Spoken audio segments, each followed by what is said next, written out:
Luther started in 2010, had its second series in 2011, and its third in 2013. Idris Elba's iconic look and performance as the tortured titular detective, and Ruth Wilson's magnetic acting as her irreverent killer Alice, as well as creator Neil Cross's dark and comic booky writing of a heightened London, it all came together to really capture a lot of imaginations. After Series 3, Luther the show came less often and in less regular forms. The first series was more or less 5 or 6 individual stories with an episode each, and Series 2 and 3 were both 2 sets of 2-parters, a prequel novel released shortly after Series 2. Then Series 4 was just 2 episodes of one joint story. In fact, it aired on BBC America as one TV movie combining the 2 episodes. The same day its first episode aired in the UK, Idris Elba released Murdah Loves John, the John Luther character album. Years later, in January 2019, the 5th series came out, a 4-parter, 4 episodes comprising one joint story. And years later again, in early 2023, an actual movie, Luther the Fallen Son, will release. Today, first up, we will discuss Luther Series 4 without any spoilers from further along into the series. Then we will talk about Murdah Loves John, the Idris Elba Luther character album that released alongside Series 4. Then we'll cover some interesting context, interviews, and the 2016 Luther comic relief skit, before diving into the backstory Series 5 reveals for Luther, which drives so much of Series 4 and 5, and then lastly we'll tackle Series 5 itself. Doing all that Luther discussing will be myself, Neo from Australia, alongside stalwart Luther fan Tyler from England, and also joining us will be fellow Luther fan Virgil, also from England. Virgil, since this is our first time having you on, why don't you tell us how you came to the show, Luther? Well, my history at Luther is very similar to Tyler's. I watched it when it came out and I really enjoyed it, and I've rewatched it on and off over the years. I think it's definitely a flawed show, I'd say, but there's a lot of love that makes it worthwhile. Plus the flaws that crop up are usually funny, or at least interesting to talk about. Yeah, I agree with that. Tyler, do you agree as well? Yeah, I quite agree. I did laugh at you saying that the flaws are generally quite funny and easy to talk about. There's lots to discuss in Luther, good and bad. Right before we get into Series 4 itself, one last thing I wanted to ask both of you was, why do you think I've paired Series 4 and Series 5 up together as one discussion? To me, they sort of feel like a cohesive whole. They're quite they're quite homogenous. And I have always got the impression from watching Season 5 that a lot of the elements of Season 5 were intended in some way to be either to be present in Season 4 in a way that they couldn't be, probably due to time restraints and production restraints. To me, Season 5 feels like a polished Season 4, and Season 4 feels like a prequel to the better Season 5. So I think, and you know, given that in total it becomes 6 episodes, I think this can reasonably be viewed retrospectively as one full season, kind of a prequel and a main story. Yeah, I definitely agree with that as well. I think Series 4 definitely feels like sort of getting Luther back into the force sort of thing, sort of like setting it up again, and they go quite well together. They're kind of like 2 like movies. I know they've talked about doing like a movie forever, and they're doing a movie now, but like this feels like a sort of trial run for the movies. But yeah, they definitely connect quite well, I'd say. I think the comic relief skit almost feels like a prequel to Series 4 as well in itself, but I'm sure we'll get onto that in a sec. I want to start off our Series 4 discussion with an interesting interview. Back in 2013, the year of Series 3, Neil Cross ruled out a 4th series of the show. How did that happen? At an audience at the Edinburgh Television Festival, Neil Cross said, "The show's finished. Idris, as he should be, he's gone on to be a big movie star." But Neil Cross assured that life isn't over for Luther because there are plans for a big screen version of Luther in the works. He said he had written a screenplay for a feature film featuring Luther, and that the storyline would be a prequel to the BBC series, taking place before Series 1. In Neil Cross's words, it will follow Luther's career in the earlier days, when he is still married to Zoe, and the final scene in the film is the first of the initial TV series. And elsewhere, Idris Elba has described similar things, talking about how the film would pull a lot from the prequel novel, The Calling, which does a lot of what Cross is talking about there. So, as far back as 2013, there was this idea that there wouldn't be a Series 4 and the show would cross over into movie land instead. The idea of a prequel film is interesting because, I mean, we're talking Series 4 now, so we can spoil Series 3. A prequel movie means we could have our lovely Justin Ripley back. Oh, of course. The heart of the show. The heart of the show. The Calling, the novel, is good. So I can see how a film version of it would be appealing, but it literally would be a step backwards, wouldn't it? I feel like a movie is a step forwards for a franchise. Normally you'd think it's something new and big. And doing a film adaptation of the prequel novel, more or less, I don't know. I like the novel. It still feels like a weird idea to me. I think the novel's smaller as well. I think I'd struggle to see how that would be like a big screen sort of thing. The novel, it's very disturbing. Like, it's darker and gorier, than a lot of the show's episodes. The stuff it does with Henry Madsen, the killer in Series 1, Episode 1. I could see how that would be an appealing sort of horror movie, but it still feels like a weird idea to me, the way that our actual 2023 film with Andy Circus and, actual movie stars and big crazy killings and everything feels more like a step forward. Something, though, which hangs interestingly over all this to me, and of course hangs over the entirety of Series 4, and I don't want to get into what Series 5 does with this quite yet, is that in these sort of years, Ruth Wilson was very busy because she was on the American Showtime show The Affair for most of its seasons, and she was very good on that, and so she was very tied up doing a big American show, which means that Luther the show would have trouble using her. Now, if you're doing a prequel film, that's fine. If you're doing a TV series set after Season 3, that's less fine. And so eventually we do get, much as BBC America kind of did it as a movie, we do get a series of sorts. In the extras on the Blu-ray, everyone talks interchangeably. Some people call it like a movie, some people call it a set of specials, some people call it Season 4, Series 4. There's a lot of different semantics for Series 4. But what we ended up getting was 2 episodes, basically. Their own joint story with absolutely no Alice. What do we think of Series 4's structure? Because it's a new thing for the show. It's 1 2-parter. How do we enjoy that? I've always assumed that something went wrong along the way with Season 4. That there's... It's not a great way to start, is it? No, it's a...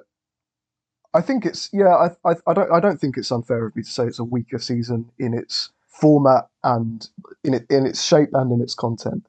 I don't think it quite hits the mark in the way that every other iteration of Luther has, and for that reason, I don't get the impression that this is something that this shape of Luther is something that Cross was necessarily gunning for. I don't think he ever approached the BBC and said, I want to do 2 episodes, 1 hour long each, and that as a full season of Luther. I don't think that's something that specifically was something that called to them, and they decided that that was the superior format for them to do in the year of our Lord 2015. I think it is kind of an accident that it had to happen this way. And I do think that the story suffers as a result of it. That's the other thing. I think that, like I said about Season 5, I think that there's lots of ideas bubbling in Season 4 that I believe were intended to have been in that season had there been the time and the capability. But I don't believe the time and possibility was available to Neil and the rest of the team. Yeah, I definitely agree. It feels like a sort of speed run of a series of Luther. It's quite like slapped together. When I first watched that, I really didn't like it at all. There's no Alice or anything. But rewatching now, I think there are definitely some interesting ideas, but it's still a bit half-baked. It feels like the first go of like making a movie, and you could very easily edit out the first 2 minutes or so of the second episode, and like it'd be seamless, so that it would flow quite well into each other. But yeah, it's definitely the weakest run of the show, I'd say. I think in our Series 2 discussion, Gig described some parts of the show as feeling like a Big Finish box set Luther. And what he means by that is the Big Finish audio drama company often makes stories, Doctor Who stories, that are like crammed in between televised Doctor Who episodes, sometimes in kind of awkward or mechanical ways, or just in ways where the character progressed like this on the show, and so there's not really any room in between that, but we can jam a story in there as long as we keep things pretty static. Series 4, it just completely feels like that to me. The issue is, I think you could have done a perfectly good job of Big Finish Luther in between maybe Series 2 and 3, because Series 1 and 3 end with these big status quo shifts. Series 1 ends with Alice and Paul McGann having killed Ian Reid, and so everything's blowing up.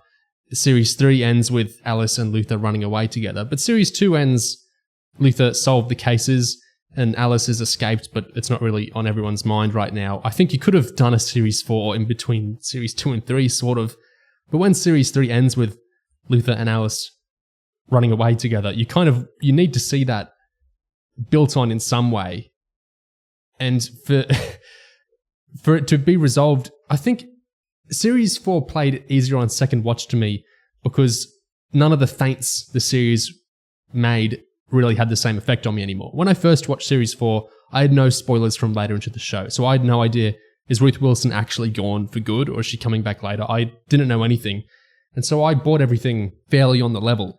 And so all this stuff with a psychic kind of like teasing the viewer and teasing Luther about what really happened, it kind of aggravated me because I'm like, well, I'm very attached to Alice. Like, what are you actually doing here? And I think Series 4's structure, apart from just being one kind of filmy two-parter, it has a weird structure in that there's basically 3 plots to it. And on your first watch, I think they feel more connected than they are. And you keep thinking, how are they going to connect together? But on later watches, I think they're fairly separate. And it just feels like a kind of weird joint thing of like these 3 plots. None of them are that fantastic, I think, and they just kind of sit together and they amalgamate in these 2 episodes. So the first plot is the unseen backstory of Alice and Luther were together after Series 3.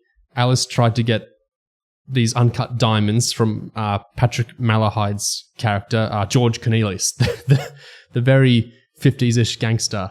And Alice seemed to have died. Luther's looking into who killed her. And as he does that, he annoys our Cockney gangster who puts a hit on Luther.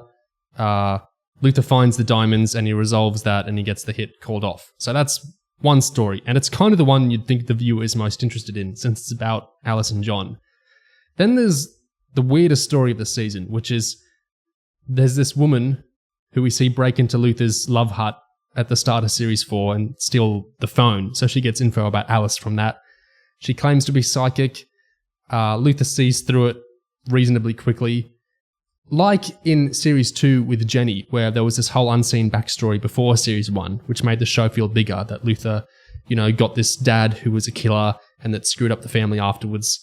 This would-be psychic girl was from a case before the series started about a young girl murdering another young girl. The psychic was in the same class and wants it all properly dealt with. And Luther ends up dealing with it by planting evidence on the actual girl killer, and the girl gets taken away. And that's kind of that. And it's left kind of vague if the girl had any involvement with Alice beyond reading the phone, and they both are kind of saying, oh, we'll come at each other at the end of Series 4 if things escalate. And then thirdly, there's the actual killer of the week or of the fortnight.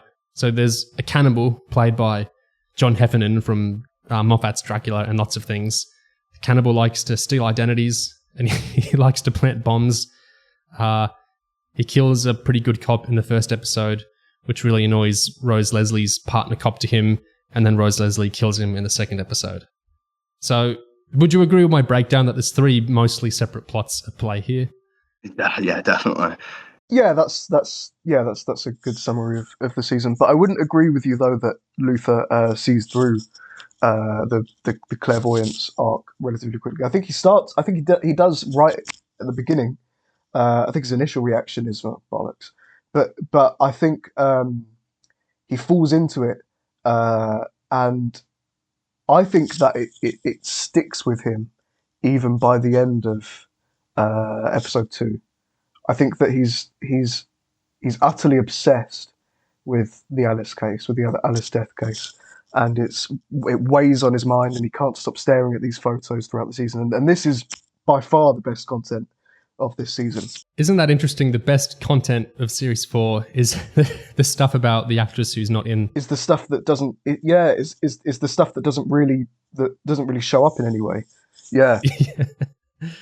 But having said that, it does feel that the season culminates in this Alice stuff, because its final focus is on Alice, and its final focus is on John in a quite overwhelmed way. It's shot really beautifully, where the camera's sort of swaying and the music's distorted, and this photograph of Alice is blowing in his hands, and that's our final shot. Yeah, I don't like that ending because it feels like such a mid-series episode thing to me. Like, he doesn't tear the photo up, he doesn't kiss the photo, he just folds it. And so, yes, Luther's obsessed with Alice, we knew that, and he just folds it and he puts it away, and then we wait years to see what happens next. I agree with you that it's like well filmed and everything, but it just felt like such a pause to me that it frustrated me as the ending of a series. I don't think Luther's ever been obsessed with Alice in this way, though. Luther is now, by season 4, obsessed with Alice in such a way that it is inhibiting his work. He's trying to leave, and he's clearly unwell. He's clearly so obsessed with Alice that it's damaging his approach to life and his career. I wonder if series 4 would have played differently to me if I'd known spoilers about series 5 or beyond in advance. Oh, totally. Yeah. Yeah. Like, I really didn't. Like, I want, if I like say I knew, oh, Ruth Wilson isn't in series 5, and she's in some interview she said, oh, isn't it a shame they killed me off screen? Then I'd be more, like, I'd still be annoyed, but I'd probably take some of series 4 more seriously. Then on the other hand, if I knew, oh, Ruth Wilson says, check me out in series 5 and The Fallen Sun, aren't I amazing? And we were just doing it. I just couldn't make series 4, but I'm here all along. I'd probably view series 4 as even slighter than I did while watching it, but maybe the ending would irritate me less because I'd be like, yep, soon up we'll get more Alice. But when you're just kind of on the edge, as you would have been back when it aired, I think it feels like Cross is kind of playing with you. And I know that Neil Cross and Idris Elba were really busy, and that's probably the main reason they could only make 2 episodes together in the end. But it's just so tough because series 3 ended at a spot you kind of need Alice to do the next story, but then they didn't have Ruth Wilson. It's a very unpleasant spot for a series 4 to be in of the show. I watched season 4 when it aired in 2015, and I was so angry. What was I? I was so annoyed during the run of that season. Yeah, it was infuriating, and I let that anger fester even beyond the airing of season 5, because I've refused to rewatch season 4, and then I rewatched season 5, and I watched season 5 when it aired, and I loved it. And then only up to recently, when we started recording these, I rewatched season 4, and I decided that actually there is some good content to be pulled from it. Yeah, same. But that's only with the retrospect of knowing that season 5 is good content, and that it all kind of pays off, and that we get the season 5 flashbacks to content that should have appeared in season 4. The stuff unique to series 4, I think, is worth talking about. So what did series 4 originate? George Cornelius, the 50s gangster, our bomb identity killer, psychic girl, Rose Leslie and her Star Wars loving partner. Let's talk about George Cornelius. What do we think of him? I like George in season 4. I like Cornelius. We'll talk about the evolution of his character later, but in season 4, he feels relatively well realised. I accept the level of cartoonishness in a show like Luther for a character like this, in the way that he's presented in season 4 only. I think he's quite self-aware. I think his dialogue is quite self-aware, and I think that it's quite it's cutesy and conscious of itself. So I can appreciate what Cross and that actor are doing for Cornelius this season. Yeah, it's very comic book villain. He's like 2 steps away from smoking a cigar and pulling out a Tommy gun, but it's good. I like his hat as well. Yeah. They all talk about how much Neil Cross pulls from Gotham and from Batman with Luther and It's London. I feel like Patrick Malahide is doing such the Penguin type thing. Like, he's the 50s Cockney gangster, and it's very comic booky in a way. The series, I don't think it normally goes that far. Yeah, I don't know. It's very heightened, but it's interesting to get a character playing out over more episodes like this. Most villains don't really have that longevity usually on the show. Yeah, he starts to feel a bit of an arch nemesis to John, doesn't he? As a result of that. What about our Heffernan, John Heffernan's cannibal killer? I felt like something I really like with Series 5. The killers in Series 5 have a lot of time for us to get to know them, and they're kind of characterized in some unique ways. And Series 1's killers, some of the better ones, were like that as well. We got to know them fairly well. Series 4, I feel like there is so much going on with its 3 subplots that our cannibal guy here, like, he gets big moments, like the fridge explosion, and like he's very gruesome and everything, but he feels like one of the most under-characterized killers to me. Does he feel like that to you? He always felt very thin to me. He kind of gets lost. Yeah. Yeah. He's so under-realised, I think, and last night was my third time rewatching watching season 4, and I still don't know what his motivations are. I don't know exactly why he does this. I think I kind of gathered that he was in a relationship with somebody and they broke up with him. Yeah. And that kind of led him to fulfill fantasies that perhaps he'd always had. But I have no sense of who this character is. I think you could probably count the amount of dialogue the character has on one hand, which I suppose could work because it kind of worked for the twins, didn't it, back in the day?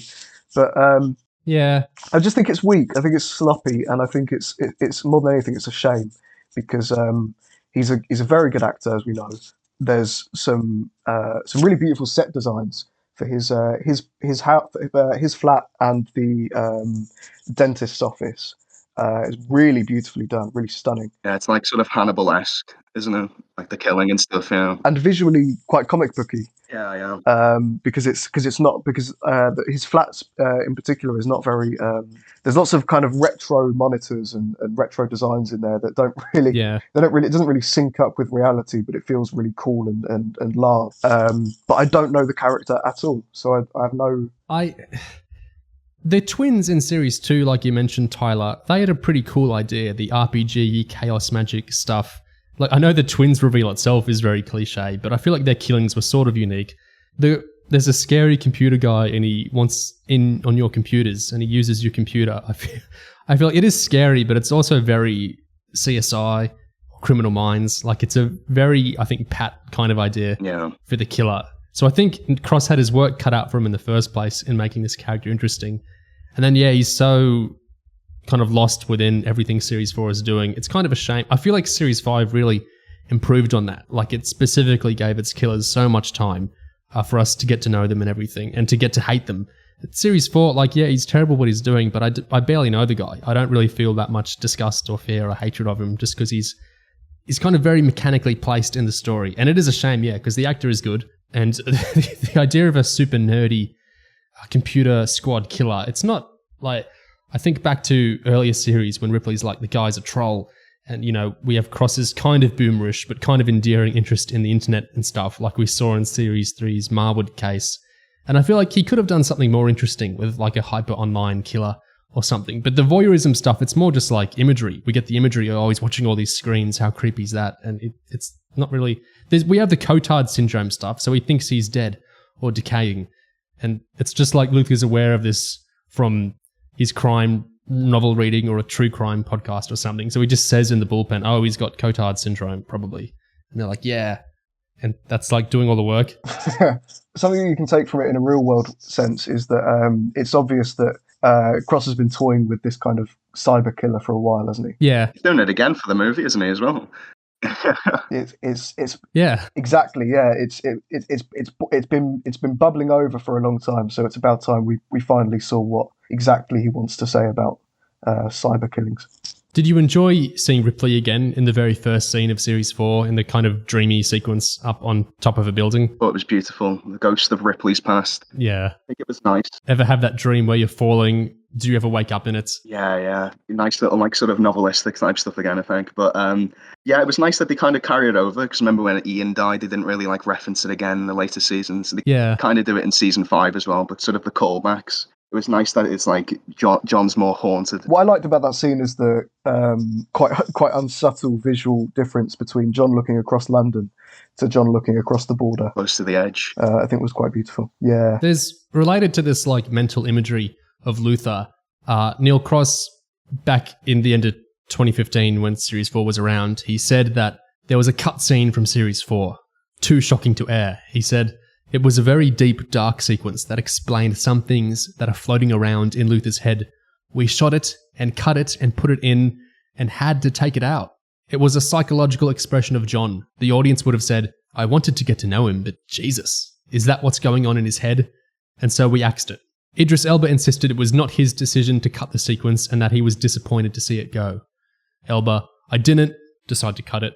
I loved it, but the powers that be were like, ooh, no."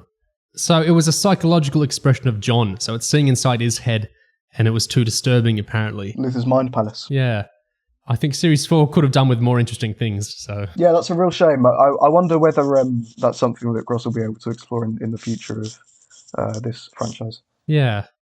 So another thing unique to Series 4 is Rose Leslie, hot off Game of Thrones at the time.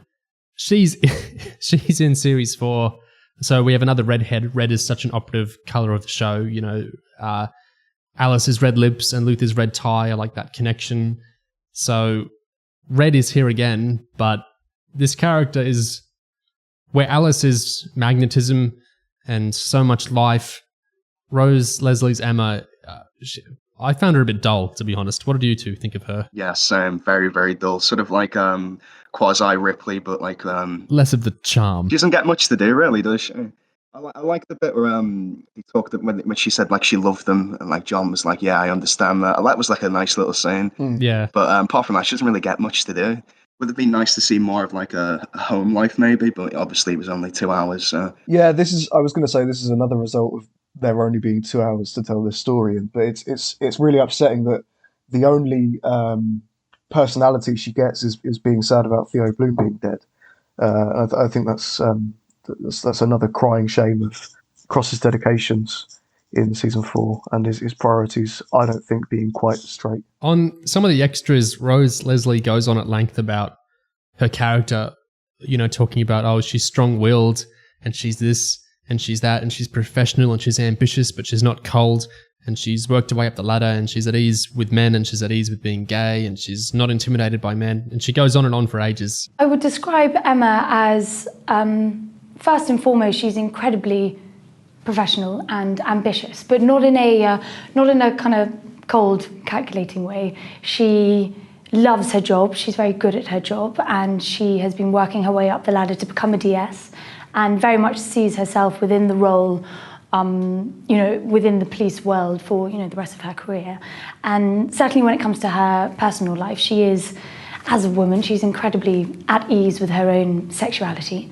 And I think that she is strong-willed and incredibly good at her job and loyal, fiercely loyal. And it's like, yeah. It's a nice headcanon. Yeah. I like, Idris did say, talking about the Emma character a bit, that working with Luther is toxic, and in that way it infected Ripley and it infects Emma.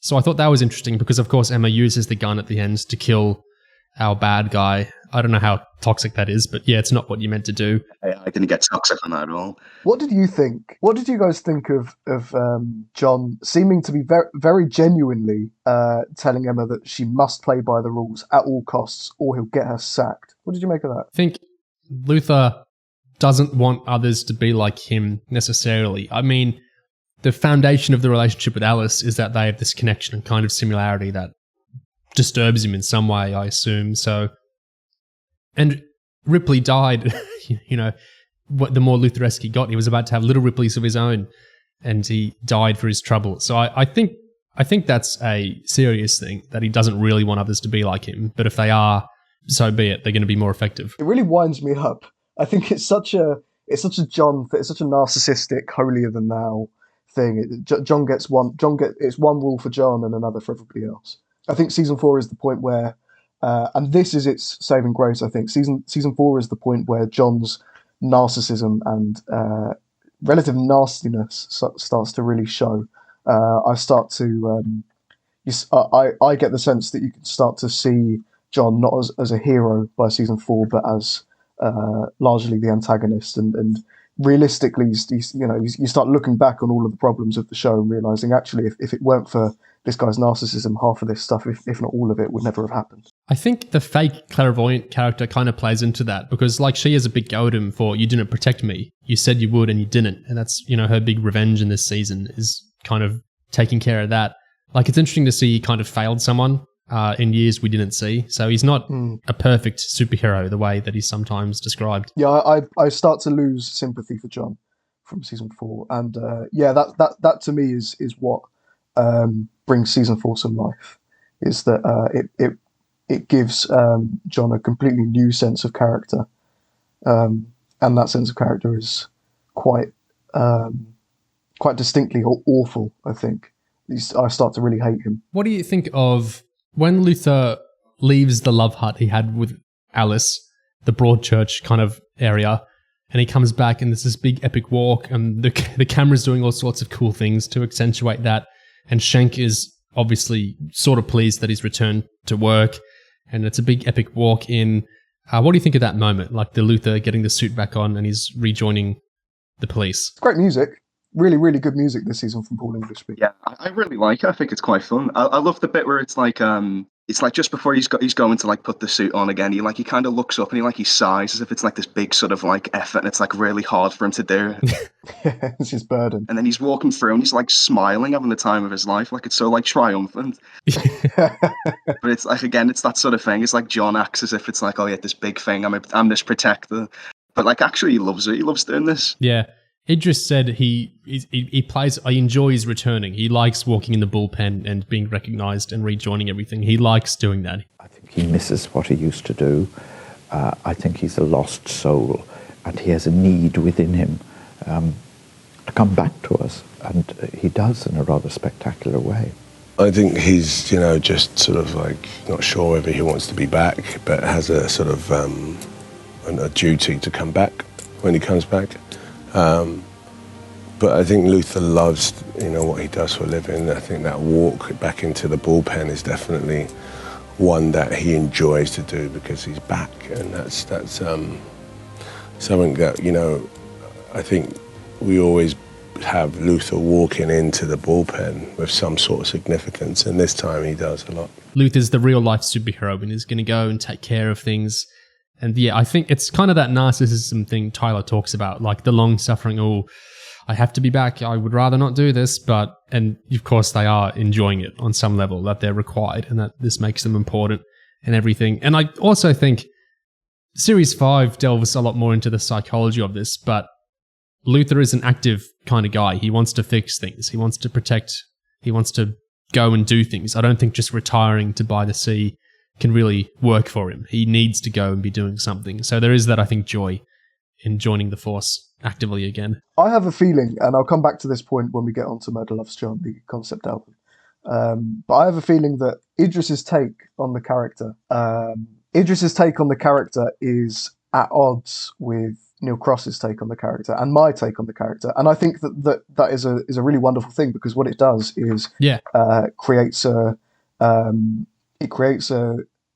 version of John Luther on the screen that is absolutely, utterly convinced of his own moral duty, of his own intellectualism, of his own self-aggrandizement. And what it does is that it really helps with the Alice scenes.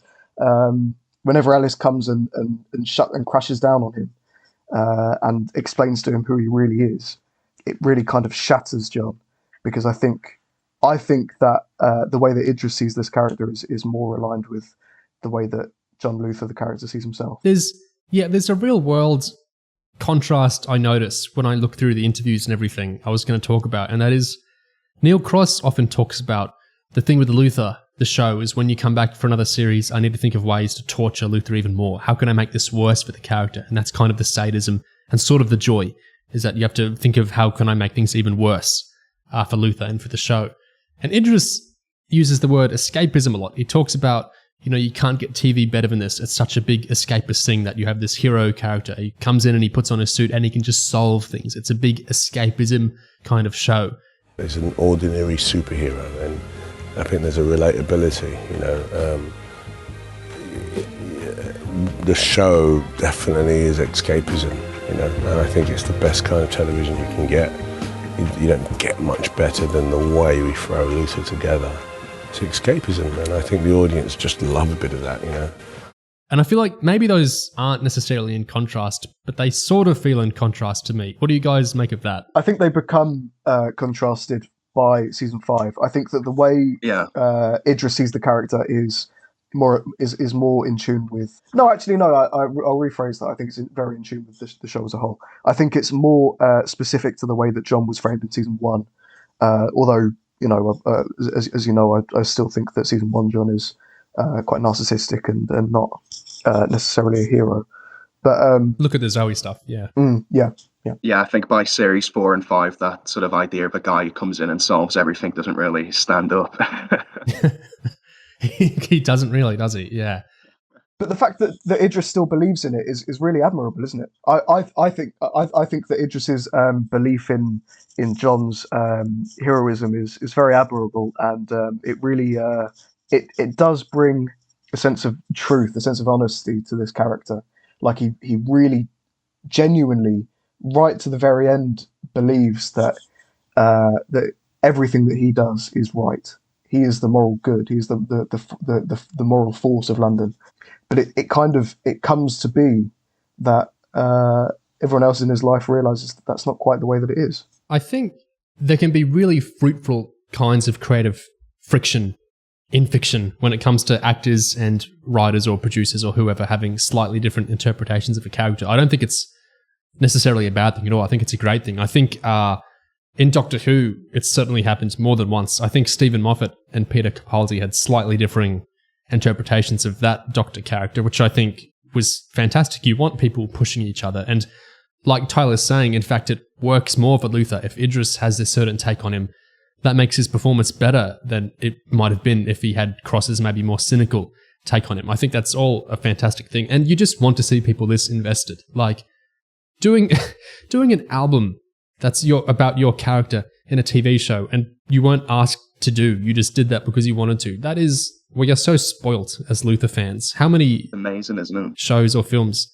get anything like that? It's just absurd. It's utterly marvelous. It's Idris's investment in the character is, it's just gorgeous. It's so good. It reminds me of how before maybe season 4 or 5 of The Sopranos, I think that James Gandolfini's and David Chase's visions for that character was slightly at odds with each other. Yeah, I think that David Chase was a bit more leaning on the sympathetic, anxious mobster side, and Gandolfini was a bit more this guy's a wrong one. So I think what it created was I do think that by season 5, by the end of the show, they were on the same page. But for the first few seasons of the show, it creates this really interesting visual distinction between what's happening on the page and what's happening on the screen. Yeah. Something else I wanted to talk about is Benny. There's a series 4 extra where Michael Smiley talks a bunch about Benny, and he says, "Well, I'm always be Benny. I'm the computer guy in the office. My character has been with Luther for a long time. The backstory is that he's came through the different departments with Luther, so they have a shorthand with each other, and they've got a relationship based on, Benny helps solve the crimes with him as far as the computers are concerned and busting codes and things like that. So in these episodes, it's even more so because there's a lot more computer involvement with the killers. I think Benny would go to any lengths to protect Luther, because at the end of the day, that's his primary purpose, is to serve the job, and the job is linked to Luther. Otherwise he's just going to be a computer nerd in a pool of other computer nerds. So the status that he's got and the special relationship he's got is all based on the relationship he's got with John Luther, really. So I think he would go to any lengths because I think he trusts him. I think ultimately he knows that, John Luther's methods aren't necessarily in the police handbook, for want of a better expression. But I think deep down inside he knows it's for good that he's aiming for. He's always trying to get the bad guy, so he's on his side. What do we think of Benny's evolution throughout the show up through series 4. It becomes evident to me in season 4 for the first time that Benny was still in kind of like a stealthy way Luther's best friend and always had been. And I look back on the previous seasons and I don't think that that's a mistake. I think that kind of that's the way it always was. Benny was always the most trusted and the most present friend that Luther had. So I'm glad that he gets a higher, a greater level of recognition by these last 2 seasons. Yeah, he seems to get promoted like every other season. Now he's got like a sharp, like sort of waistcoat on. He looks quite good. I love Benny as well. I love how he becomes a sort of right-hand man to the point in like season 5 and stuff where he's literally going out with him and stuff like that. Yeah, sort of like that development. I like that you really need a good nerd in this series since Cross has such a fascination with bad nerds. I think it's really vital that we have a good... Nice little juxtaposition. Yeah. You need it's like back in series 2 with the Chaos Magic guys. It's good that we have the guy that's like, oh, well, I love RPGs, so I recognize all this symbology, and I'm a good guy. So we're not demonizing RPG players. We're not demonizing people with lots of webcams or monitors or whatever. One of the best guys on the show. There's good ones as well. Get some good representation. Yeah. What we need now is a good Satanist on the team. Yeah, that's where the show needs to go. Yeah, so so is Benny literally promoted? Yeah, he refers to himself over the phone as Detective Sergeant Silver. Yeah. Okay, so he's graduated up. He still does computery stuff, but he's a proper... Yeah, well, that's good. Yeah, he's a detective sergeant even, so he's quite he's worked his way very quickly up the ranks. Moved up in the world, yeah. Yeah. And I mean, he's never let the team down, really. You know what made me really feel distaste towards Emma this series? I mean, I understand it. She's just had a police partner die, and it's a totally frazzled week and everything. But she kind of snaps at Benny, hurry up, when he's decoding the hard drives from the cannibal.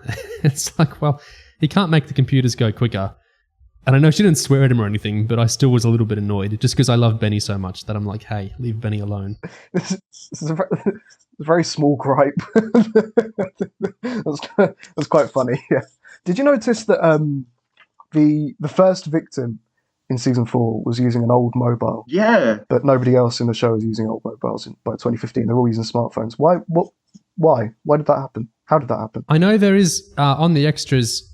There is talk about how they really like juxtaposing. They intentionally keep a lot of the show out of date in terms of the production design, like the cars and stuff within the houses and whatnot. Luther's definitely evolved, or the look of Luther has evolved and progressed. It's a mixture, an eclectic mixture of modern and retro. The cars are slightly out of date, the furniture's slightly out of date, but you'll find peppered amongst props and the scenery and the vehicles, you'll find something very modern next to something slightly out of date, but they're both like sitting with each other. We've slightly modernised it since we'd last did it, since the last episode, series 2. We've revamped the police station, just changing some of it by taking the carpet off the floor and giving that a high shine so you get light travelling through the set. And all of the furniture is slightly mismatched because in reality that tends to be how an office works. It's not all refurbished in one go. Each thing changes with time. Each person buys a pen in one day from a different shop and a pen another day from a different shop, or they buy a different computer screen. So everything in the office is jumbled. It's an eclectic mix, but every article in the office has to like each other, has to have a shape that will sit next to another shape, irrelevant of what period it comes from or what country it comes from.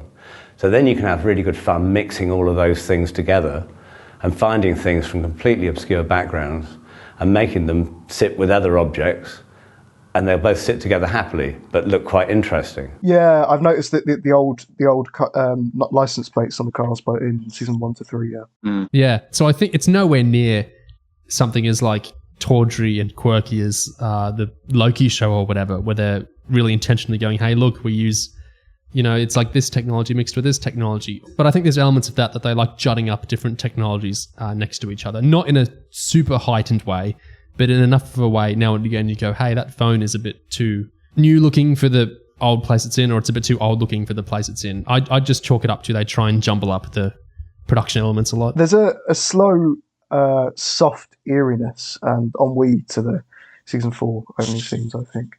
And it marks a really major difference from the way that Luther as a story had been told for the first 3 seasons and now.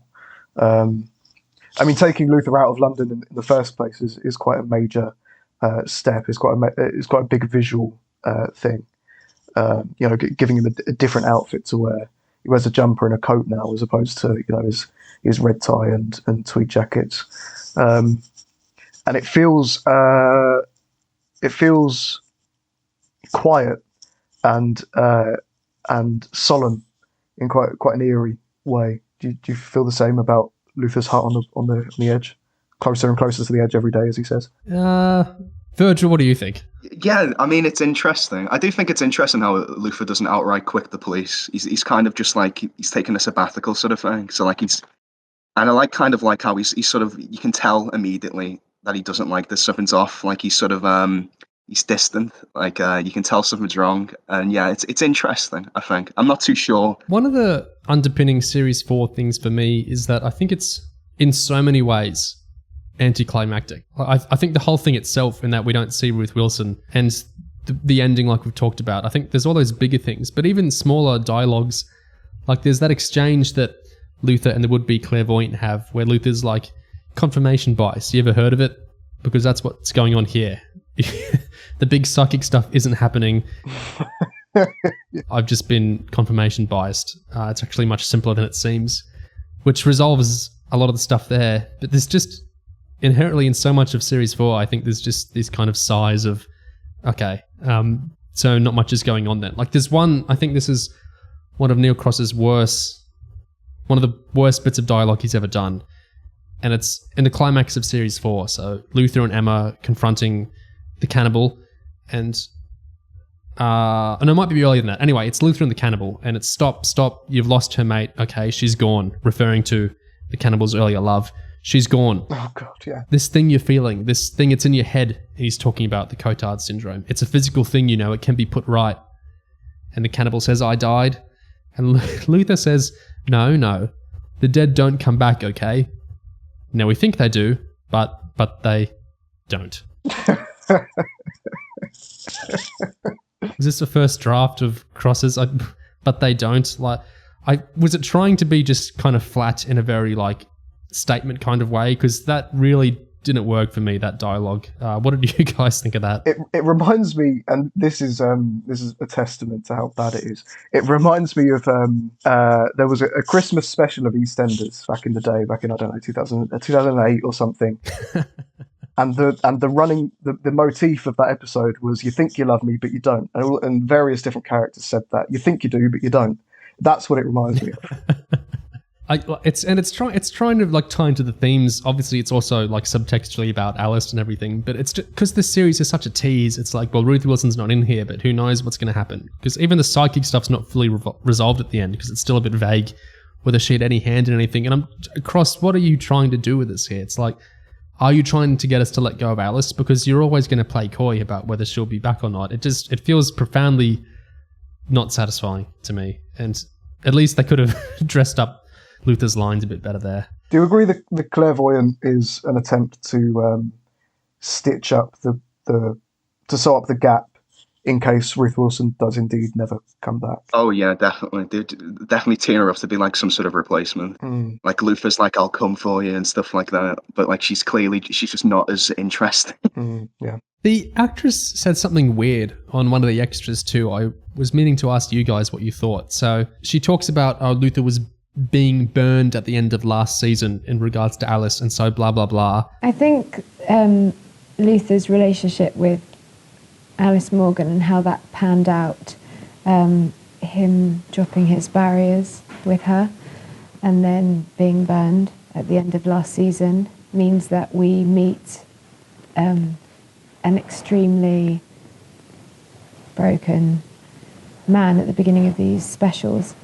But what does she mean there? Don't Luther and Alice go off happily at the end of Series 3? How was Luther burned by Alice at the end of series 3? Part of me wonders whether she doesn't really recall the end of the season very well, but I think maybe it's that what she's doing to John is not right, is it? It's not a good thing. Taking this supposedly good guy and whisking him away to do bad crimes together in South America is not a good thing. So maybe that's what she means. The kind of final almost dialogue in the series is when our clairvoyant is saying, Alice Morgan, perhaps she was your blind spot. You didn't love her, not really.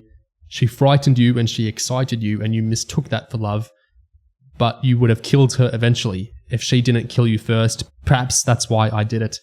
I hate that perhaps that's why I did it, just because it feels like such a Series 5 or a film tease or whatever else. It's just clean up your own plots. You know, I think Series 2 and 3, even Series 3, like it ends in a way you can imagine what happened next, but it's a very conclusive ending. It really annoys me when a series doesn't even tie up its own thing fully with the Alice backstory with the diamonds and whatnot there. But the characterization stuff I think is fair. Like, it's kind of interesting that, did John really love Alice? Or did she just intoxicate him and he mistook that for love? And they would have came to blows eventually one way or the other. I think that's an interesting assessment. Would help to have Alice in the show to literalize it, but Series 4 is what it is. I think that line sums up Series 4 perfectly. It's like a little bit of interest and idea wrapped up in a load of crap. Yeah. Virgil, any other Series 4 thoughts? Did you notice they tried to sort of link the killer to John a little bit at some points?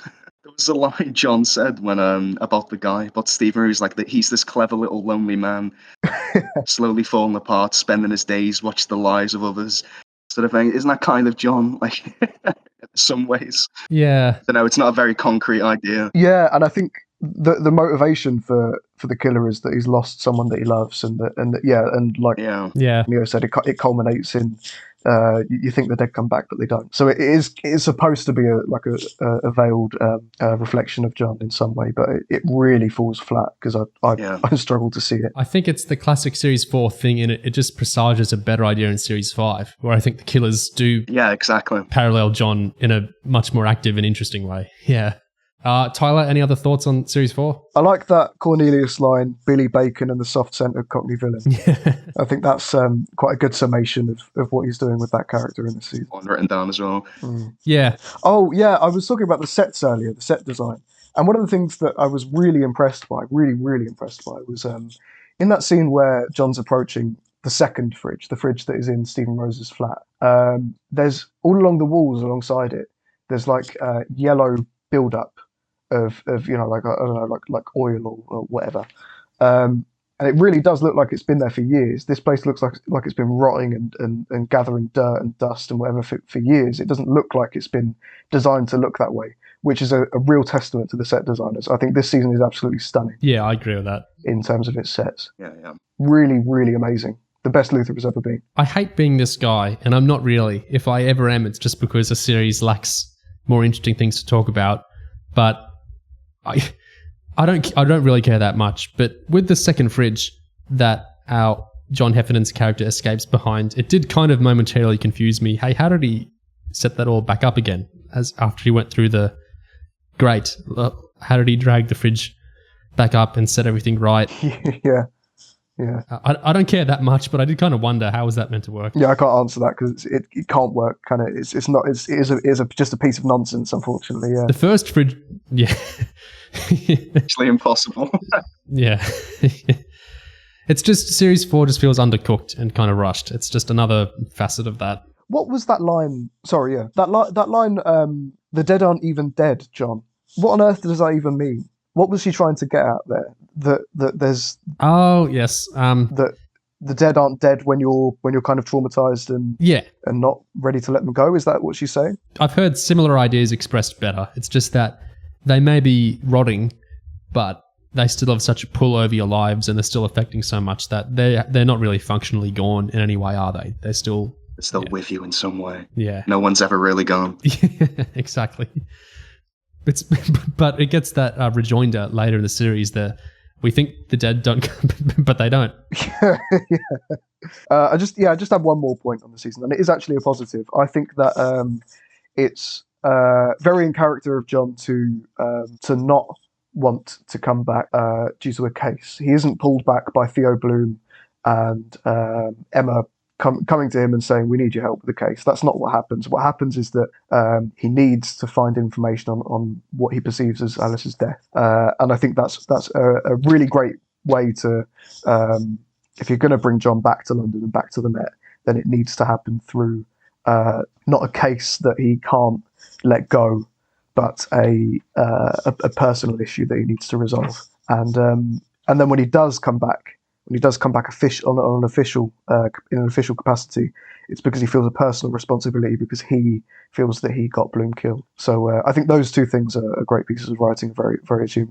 John Luther from Cross. Yeah, Bloom is a bit of a cipher. It's just, what if there was a good cop, like he's good at his job, and he's also a good guy, like he's squeaky clean, which is, great. It's not really a character you'd build a show around, but it's a character you feel sad for when they die. So functional. Like ITV detective. Yeah, we mentioned Big Finish Luther box sets, and Theo Bloom is that character, isn't he?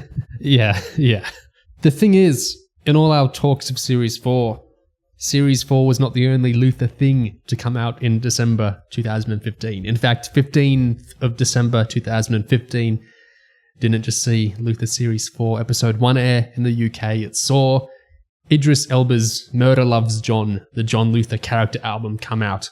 It's just such a wild idea. So it is an album that Idris Elba has, put together. He's produced with this other guy, Fred Cox. He's put together this album, which is mostly from the perspective of Luther. And Idris describes it as, John Luther is a massive character to me as an actor. And I was like, he deserves some music.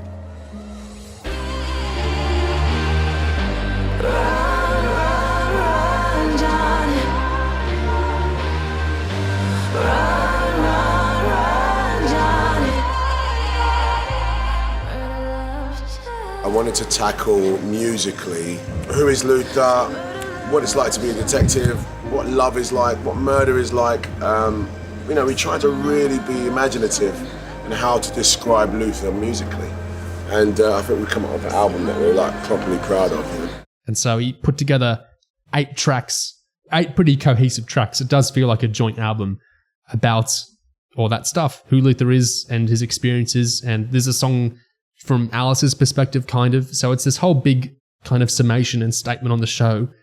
That is crazy. Can you imagine if Peter Capaldi put together an album playing guitar and singing and saying, this is, the 12th Doctor album? It would set Doctor Who fans ablaze. They would go... It's not dedicated enough, that's why. Yeah, skill issue. Yeah. People would go nuts for this from anything. Can you... Yeah. Yeah, so Idris is really passionate about this character album idea. This is his second one as well. His first one was for Nelson Mandela, for when he played Nelson Mandela in a film. So he goes a bit more into the whole character album concept here. I mean, we all know soundtracks, and soundtracks, would write a song perhaps for a character, but not an entire album by the actor playing that character. No, I don't think so. So the obvious question is, someone says, Idris Elba has an album, and you're like, does Idris sing?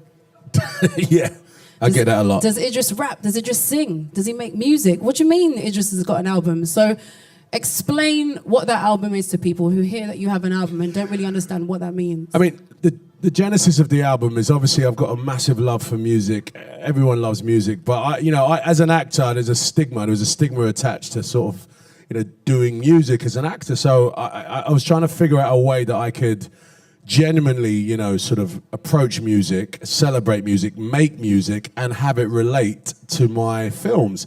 And also, sort of, not alienate my audience. I think most people... Has anyone seen Luther? Has anyone seen Luther? Yeah. You should say no. No, we haven't seen it. Yeah, so last night Luther was on, and, by design, I wanted to add a musical component to one of my favourite characters. I call it a love letter to my character, because the songs are, sort of expressions that I only think, that I think about, that I don't really explain to anybody else except for maybe the director and the writers. So when I get into a room with a producer and a songwriter, I sort of have a love moment with them and tell them about my character and get deeper, and that stuff really makes a good conversation, number one. Number two, it just starts imaginative songwriting. When I played Nelson Mandela, I couldn't explain to any journalist in the world what it was like. And that was the first question they said. What was it like playing Nelson Mandela? And I never had an answer that was satisfying. But if you listen to Me Mandela, that album, from start to finish, there's a lot of personal sort of stories and personal feelings that are on that album that make those songs. So that's a character album. But very few people would do anything like this. So it's a real testament to Idris Elba's just abounding love and energy for the character and the show. I think it's such a gorgeous thing to exist. We'll talk through every track's lyrics in a second, but just musically overall, what did you guys think of it? Like, do you actually enjoy it, or do you just go, wow, that's cool, that exists? Or do you actually listen to it? What do you guys think? I'm very impressed with it musically. I think the title track is actually a very good piece of music, and I do like the lyrics of it. Some of them don't work for me, but I think musically all of them are good to great. Yeah, I think it's a good album. Yeah, I agree as well. Oh, yeah, me too. I like the music. I know Idris talks heaps about how he wanted to feel cinematic, a lot of the songs, and I think they do. They feel big and they feel epic, and I also like a lot of the kind of bluesier sort of stuff. It's just an enjoyable album, and it's not too static in terms of genre. It moves around, but not so much that it feels disparate. Yeah, I think it's really well put together. I wish I could do what Tyler's told me he's done before, and I wish I could be walking around London, with this album in my ears, going out and pretending I'm Luther, walking around the city, maybe going up some tall buildings. I think that would be enormously intoxicating. I'd love to do that one day when I visit London again. Tyler, what is that like to do that? That was so cool. What I was able to do was I was on a big bus coming out of London, I think about 1 year ago now, and I was able to look across at the Gherkin and Wembley Stadium and whatever, and it was night, so all of the lights were lit, and it looked very cinematic, and it did look a lot like because of the specific areas that we were rolling through, it looked a lot like some of the shots from the earlier seasons of Luther, which was quite nice. Virgil, have you ever done anything similar? No, but you're giving me a new bucket list stream to do. Wow, it sounds amazing. Yeah, so let's look at the first track, which is the title track, Murdah Loves John. The first thing that surprised me with this is I just assumed that Idris Elba would be like the singer or the rapper or like vocally be on the album. Like I just assumed that because it's Idris Elba's album and everything, but that is not so. He is the mind and soul behind the album, but he's not the voice on it, which, like, the voices on the album were good, but I guess it is a tiny bit disappointing, because wouldn't that be even more enrapturing to have, the character in character singing as himself? Yeah, I think it's a shame that he didn't do that, because I think he's got a good enough voice for it. And I also get the impression that he sought out someone who sounds a bit like him. So I don't know why he didn't just do it himself. I wonder whether he gave it a go and decided that he wasn't actually as good as maybe we suspect him of being. Yeah, he's not even in the music video or anything, is it? It's a bit strange. I guess I appreciate the lack of ego. Like, maybe I would have liked more ego here, actually. It's not always a good thing. We love Luther. We would have liked to see more Idris, maybe. But the first song is good. So the first song is very, very... Idris and Fred Cox say they want this one to be super epic and super cinematic, and feel like you could, have this playing in the cinema. We want a theme tune. We want this to feel like, the most epic moment that you'd ever seen on cinema with this soundtrack. Boom. And it really owned the identity of the album.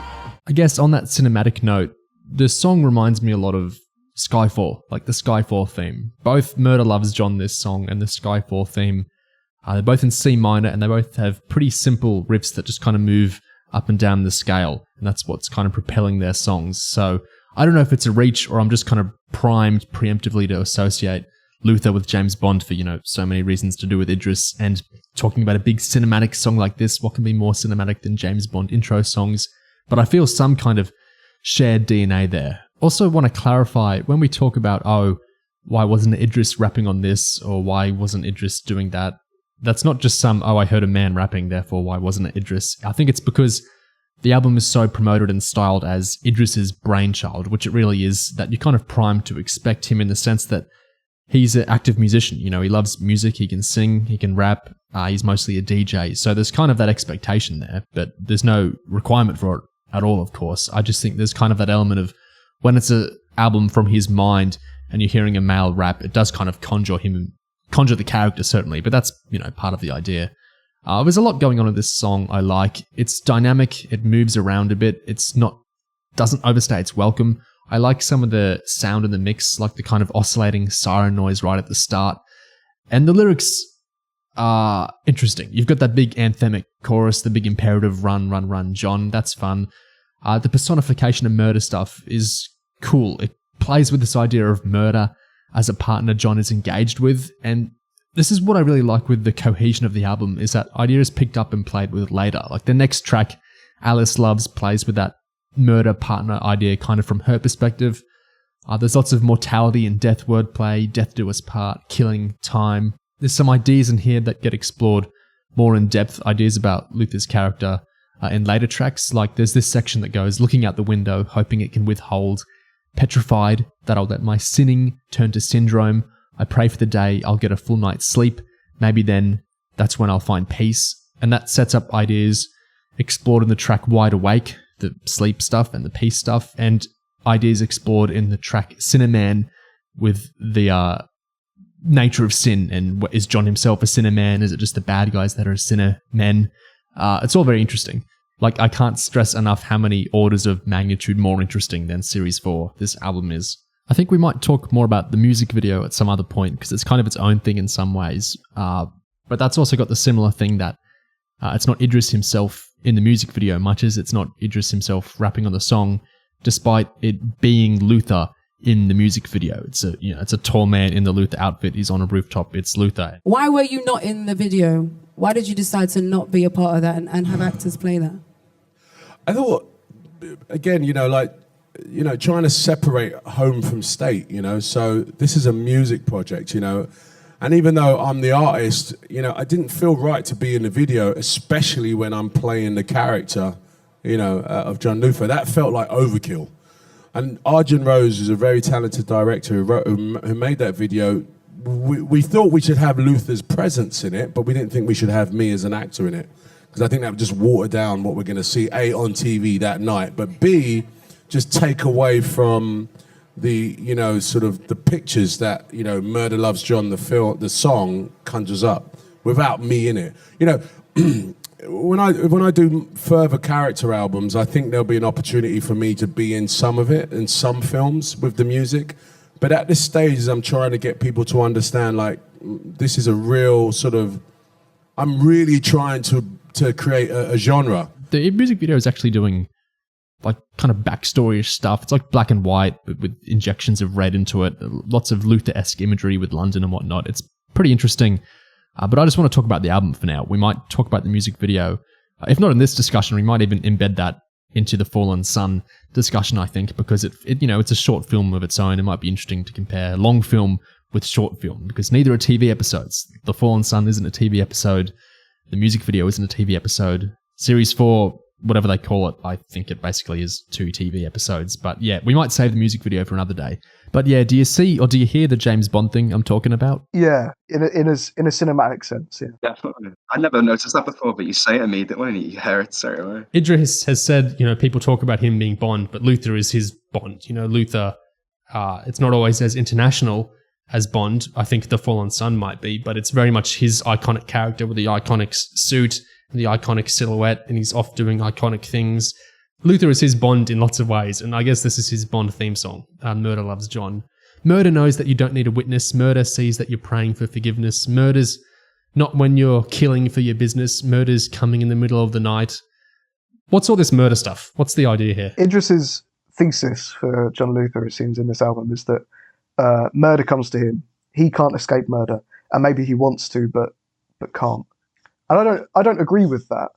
I don't think that really is who John Luther is. I think John loves murder. I think John can't live without it, and we see that. Again, we'll talk about season 5. We see that in season 5 with Alice, don't we? We see that in that crops up. I don't think it's just in season 5. I think it crops up time and time again. He can't leave the job alone, not because he loves the job, not for love of the job, but for love of of solving murder cases and helping people. But I respect the idea, and I think it's a well realized idea within the album, but it doesn't really align with the show to me. Yeah, it seems, it like presents murder as like a curse upon him. Like it says death accompanies you on your shoulders. She still loves you even though you're getting colder. It's like this idea that he's been cursed by murder following him, death following him where he goes. Yeah, and it talks about something about a curse that he got as a baby and something in the 80s, and so it's like it's all his life murder's haunted him. I think it's the opposite. Yeah. Yeah, I think it's John chasing murder.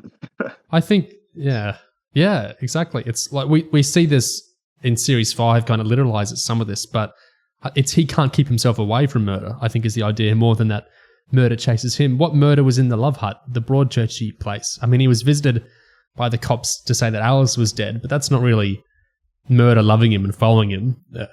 I think it's an idea that Luther himself would have to kind of feed into. This is why I have to go and protect people but it's which works for the idea of a character album, but I don't think it's actually the reality of the fiction, so to speak. Yeah, and that slots in quite nicely with what we were saying earlier about Idris. Idris's take on the character being more aligned with the character than with the writer of that character. Yeah, so that's the first track. Very cinematic. The title track, very anthemic, sets out a big statement. That's the first one. The second track switches over, and we're in Alice's perspective more now. It's called Alice Loves.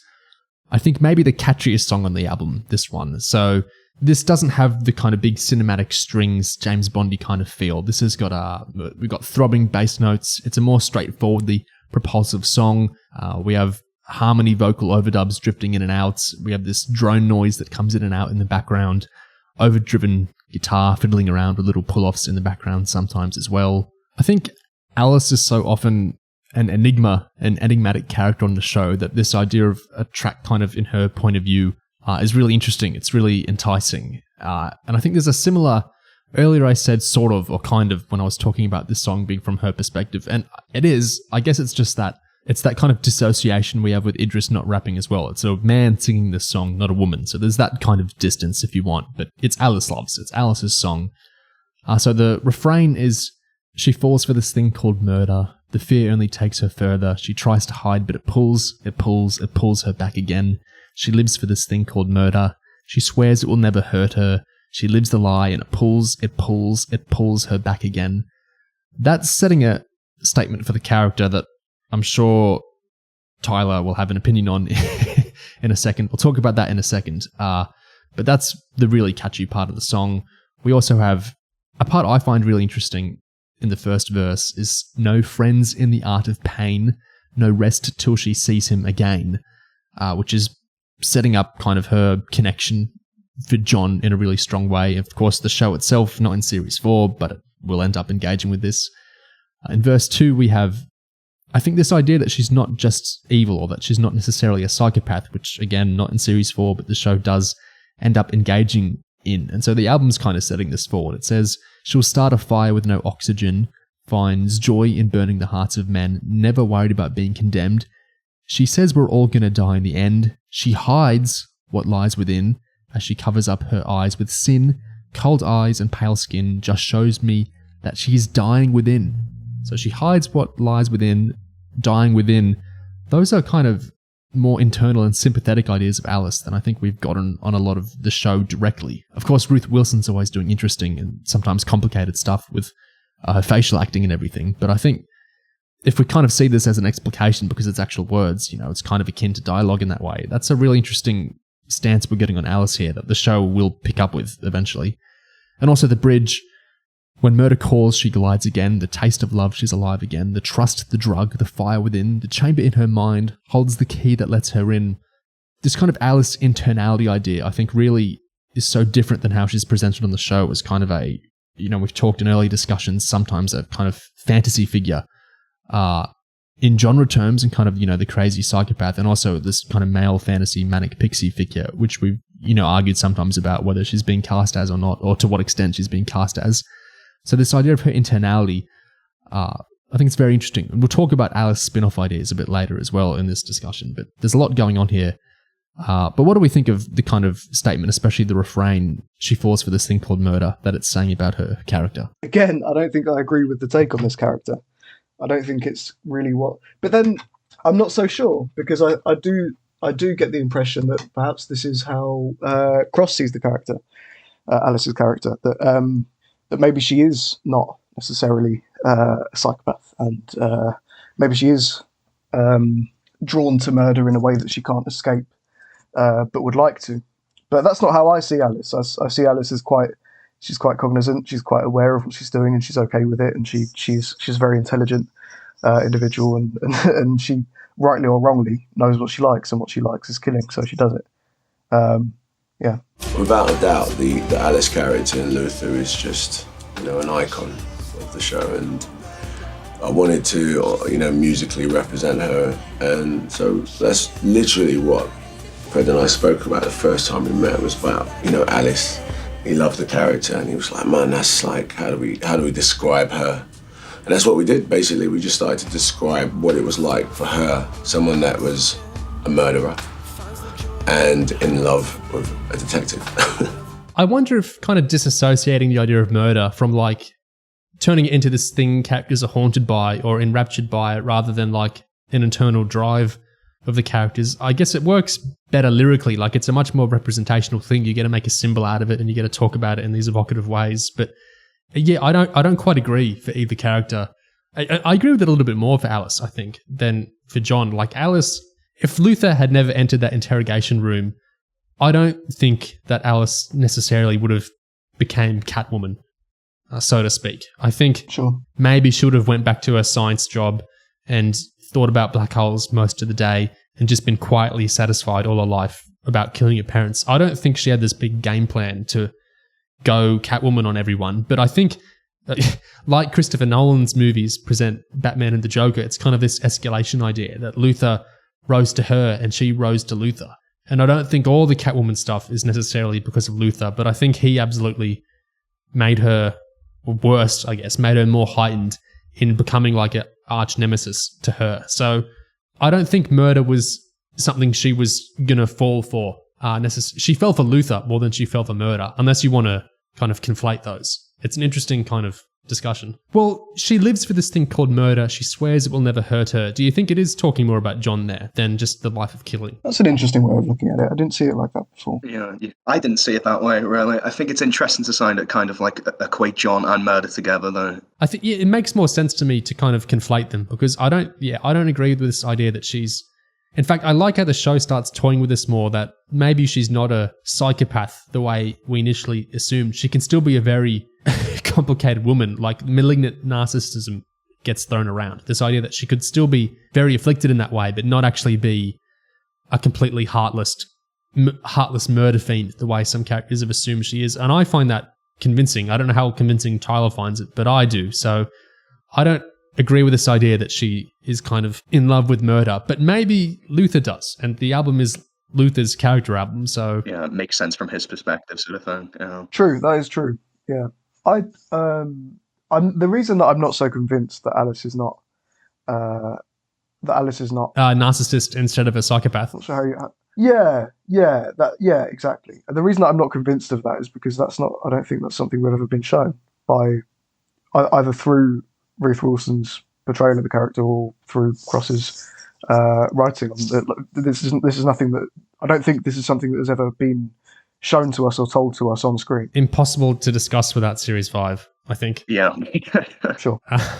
Let's talk Wide Awake. So it's the nostalgic-y, being awake when other people are sleeping song. Musically, I really like this one. It's one of my favorites. It's less big and epic and cinematic, and it's more just a very energetic song. What did you guys think of Wide Awake? Oh yeah, I agree. I love the energy of this one. I think this one works best as like outside of like Luther as well. Like, you could very easily put this on in like a bar, like a club or something, and like people would love it. So where the first track is big and cinematic and epic, and the second track is dark and throbbing, musically speaking, this one is funky and fun and energetic. There's lots of upstrokes. It's mostly driven by this slightly overdriven guitar doing a funky kind of scratchy riff. Sometimes an acoustic joins in, a bit different to the beat, and it joins in with that riff. We have a groovy bass that's propelling the whole thing. We have some syncopated drums going on as well. It's really energetic. funky kind of funk rock kind of song. Really cool. The interesting thing with it is the way that the first song is kind of, well, is it really the theme to Series 4? It feels more like the theme to a movie that never was in 2015, more than The Fallen Sun, which is its own story anyway. And the way the second track is like the theme for Alice. This one, for me, actually feels like a theme to the prequel novel, The Calling, from 2011, because so much of that book deals with the disillusion of Luther and Zoe's marriage and why the marriage isn't really working for Zoe anymore in a lot of ways. And one of those big ways is, well, it's actually something Series 5 deals with in the kind of hidden Series 4 backstory it adds, which is the next thing we'll properly talk about in this discussion. Luther's compulsion to go out and solve crimes and whatever. And we've talked about it in different ways before, a kind of narcissistic impulse in some ways. And Series 5 does kind of delve more into why does the character do this. But bits of Series 1 with the Zoe divorce and lots of the Calling novel with the marriage breaking down deal with this. Luther can't help himself, or at least he feels so compelled to go out when everyone else is asleep, basically, and go do his crime solving, go do his adventures. I'm wide awake when you sleep. If I ain't fighting, then somebody's dying. I'm wide awake when you sleep. From the chorus. If I ain't fighting, then somebody's dying. That's basically in a line summing up a huge bit of the backstory that Series 5 deals with, which we'll get into soon.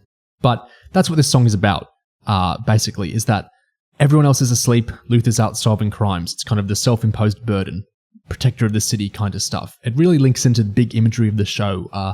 Look at the Fallen Sun poster, the big Luther is on the rooftop thing. It's also imagery that recurs all the time across the show. The very start of Series 4 with the Ripley vision, for instance. He's wide awake, he's on top of the city while everyone else is asleep. He's looking out, protecting everyone. He's taking upon it himself to do this kind of narcissistic impulse. The first verse, I think, kind of goes into it from Zoe's perspective. It goes, she says I've been working way too hard. She says love's a thing that you've left abroad. I say someday I will get there. She says that day I might not be there. When the sun goes down, I don't see you. I see someone who used to be you. Do you really want to go back there? Does the darkness really compare to this home in a bed? Hope isn't there, but I'm holding my head up, always depressed, and this hole that you left is always a test. Stop all the fighting, reminding my darling that. Then the refrain, I'm wide awake when you sleep. If I ain't fighting, then somebody's dying. I just think that's fantastic. That's such a summation of his character. I think that it links in with such big imagery of the show. It links in with this real character drive of Luther himself. It links in with this kind of Zoe backstory stuff. And it's a really energetic, fun, great song beside. I can't compliment this one enough. I think this one is absolutely awesome. Tyler, what do you think? This one doesn't work for me. I have nothing nothing interesting to say about it. I don't. It doesn't work for my ears. That's all it is. The idea is very basic, isn't it? It's like John is out and about while everyone else is like resting, you know? It's literally clues in the title. It's the very long suffering, I'm outside doing stuff instead of inside sleeping. I'm wide awake when you sleep. If I ain't fighting, then somebody's dying. It's that classic Luther thing of, I've got to go deal with the baddies because if I don't, then they die. So no sleep for me, love. It's very narcissistic in that way, but yeah, it's just an evocative thing, being awake when others are asleep. I think it works for me, this one, very well. It's a point of view. And, the idea of being wide awake while everyone sleeps was something that we really wanted to hammer home as a, part of Luther's legacy. He doesn't sleep. He's always out. Wide awake for me especially is more like the wild card which defines the center of the whole thing. It's almost upbeat and it's like the opposing happiness which is in any like dark situation. I mean, you look at the sky. There's even if it's like a happy day, there's like this grit and there's like dirt off the buildings and stuff.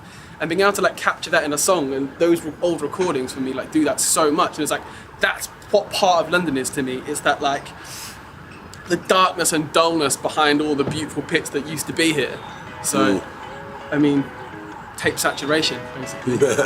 Basically. You hear Idris and producer Fred Cox there talking about kind of the London cityness of it all, of the music, of that song specifically, because Wide Awake is, like I said, the Fallen Sun poster, Luther looking out over onto London. It's the kind of protector of the city, Captain Jack on a rooftop thing. But the cityness, the Londonness of the album, There's a bit more depth to that. Idris has talked about that a bit elsewhere. Let's listen to a bit on that. It's quite interesting. Look, I'm born and raised in London, and for all my life I've listened to musicians from London. And for the first time, I'm looking at, a film that I'm in, a television show where my London is there. I grew up on the streets that we shoot Luther. And, for me, again, it's another love letter to London, really, because the music was designed to feel like it comes from London. Like, if you're watching Luther and you turn the music or you turn the soundtrack up and you watch the entire, and you listen to Murdah Loves John, it should feel, like there's a symbiotic there, and I definitely, I wanted to express how much I love London, without rapping or without singing, but making that sound, and I think that's what Fred Cox, who's the producer on this album, it was really hard for him to digest what he's not from London, he's from Coventry, but I had to sort of express to him what London would sound like on a song and in my head, and that's why I felt this album satisfies me in that sense, that it feels like it could come from Luther. And it feels like it comes from London. The next track, Fires. So Idris talks about this one as about fire is such an omnipresent thing in Luther's life because he's chasing fires or he's putting out fires. He's always dealing with some type of fire, literal or metaphorical. You've got this concept of John and Luther trying to chase fires all the time, putting out fires, always here, there, and trying to put out a fire. The fires, for example, in my head, when we were writing this song, we thought about the Blitz, in the war, in the Second World War, and there's a famous image when you look across London and there's fires everywhere. And it's from the bombing, and the whole of London is black, basically, but there's fires everywhere. And we conjured up this image that John Luther's running around trying to put all these fires out because that's what he does. And that's where that song came from. This is another bluesy-ish one. This is where I'm saying the album's so coherent. It's not just lyrically, it's musically. Not all of it is super bluesy, but the bluesy stuff is pretty stacked together. We kind of flowed from the cinematic thing, and then we've kind of dived in. We're getting more and more like this sort of bluesy guitar stuff as we go. It flows together super well as an album. It's one of the reasons I listen to this album so much. It isn't just that I like the songs, it's that it's really an easy ride because it really flows well. There's no bits where you're like, whoa, whiplash, because we've changed from that sort of thing to this sort of thing. It flows very nicely in that sense. So it's a bit of a flicky guitar riff, a little bit of the pregiated chord stuff going on, some staccato-y, it sounds like a finger-picked bit to me of the riff. There's a lot of bluesy slides, a bit of double stops in there. Lyrically, like Wide Awake, the last track, it's dealing with a big Luther character thing. It's really the same thing, sort of seeking out, self-imposed seeking out of crimes and problems to deal with. The chorus even sounds a bit like a rejoinder, a kind of bounce back to Zoe or Alice or anyone else who questions Luther's compulsion to get involved in Luther episodes, basically. So it goes, this is passage of normal right. This is who lives or dies. I don't need to justify, because I know it's worth it. And then there's also this refrain, which is a forever question of the show. Still chasing fires. I'm burning out. Fires. But who's going to take me now? And, that's a big constant conflict with the character and who he comes into contact with.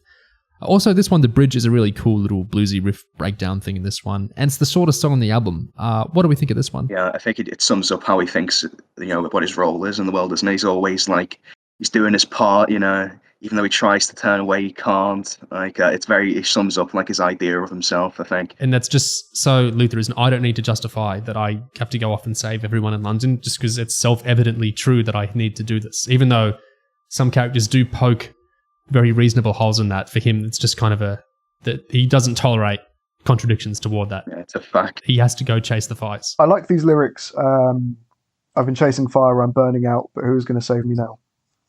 Who's going to save John? And that's something that I don't think is really explored very much in the show. It's John's own insecurity, John's own. If he's the pillar of the community of London, so to speak, and if everybody relies on him to be saved, then who saves John? Cinnamon. I know Idris was concerned that it might sound too much like cinnamon. We really battled with that title and that phrasing, the Cinnamon. He's like, who is that guy? Is that who he is? Is he the Cinnamon? No, but we battled with it because it sounds like cinnamon. Oh, is that going to be out in the world now? I'm putting that out. Cinnamon! Guys, there's something about cinnamon, which to me really, really brings to mind bakery products and cinnamon, and I'm not sure... But anyway, listen, no, wait.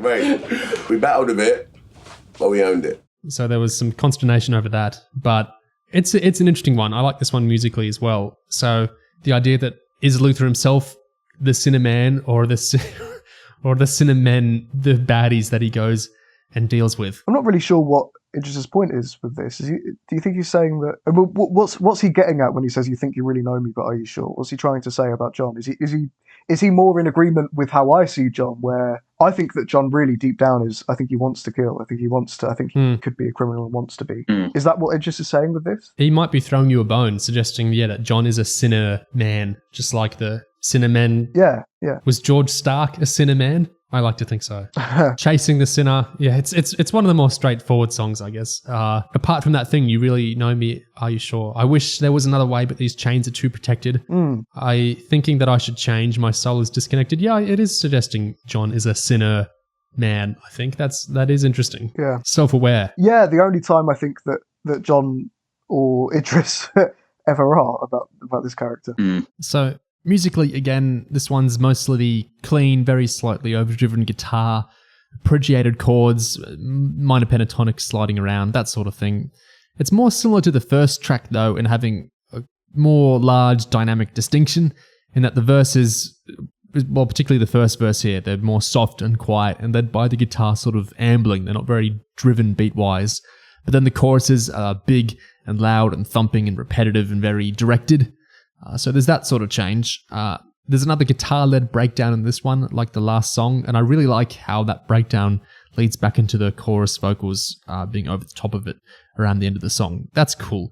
Like Fred Cox said, you can take the sinner man idea here in more than one way. It's not necessarily just the bad guys. There's ways you can take it as John, or other ways as well. So it starts, I met you on the coldest day, and this was unexpected. In such a bitter way, I feel so unaffected. And I see the pain, I don't feel the same. Then we move into the refrain. Hey, that still rhymes. You could show me numbers, I'll show you more. You think you really know me, but are you sure? Peace and salutations outside your door. I'm chasing the sinner man. The next verse, which has a bit more of the beat drawn into it from that chorus now. I wish there was another way, but these chains are too protected. I'm thinking that I should change. My soul is disconnected. I don't feel the same when I see the pain. The refrain again, moving into the bridge, chasing the sinner outside your door. And then it's the chorus to end it off. You could show me numbers, I'll show you more. You think you really know me, but are you sure? So there's ideas in there where I think you can read it more as John. We've got, my soul is disconnected. I don't feel the same when I see the pain. You can totally see that as a typical worker, a cop thing. They're seen too much trauma and whatever else. They're disconnected from the pain. Is John getting colder across the show? I think that's something Tyler especially agrees with, that John kind of calcifies over the course of the show. I think partially as a byproduct of the show, Neil Cross being so happy just to kill long-running elements of the show, or long-running is the wrong word, foundational elements of the show, like Zoe, like Ripley. Cross is very happy to jettison what feel like core bits of Luther, and I think that's part of why John gets colder as we go on. So that kind of line I think you can read in that sort of regard. I see the pain, I don't feel the same from the start. You can read that in a similar way as well. But I think you can also see the song in the same way that the second track is from Alice's perspective. You can see those bits of the song from a sinner man, like a bad guy's perspective as well, I think. But the lines like, I wish there was another way, but these chains are too protected, that feels to me more like the song is a more straightforward. Luther is the cop working outside the chains, working outside the law. If only there was another way, but the only way to deal with these baddies is to move outside of a law. The chains are too protected. But even, in the title, to equivocate sinner men with, that's the term the album uses for the bad guys in different tracks towards the end, but with John himself, that's quite interesting. I know, Tyler, you're probably a fan of that. Then we move on to what I'd call the requisite song of the album. Whatever form a Luther album was going to take, this song was going to be on there. It's a cover of the intro theme, the TV show's intro theme, Paradise Circus, which of course is a song that exists without the show. It's its own thing by the British trip-hop group Massive Attack. There's 3 versions of this song, Paradise Circus, across Luther. There's the actual Massive Attack version, which is used in the TV show intro credits. Then there's this cover version on the Idris Elba album.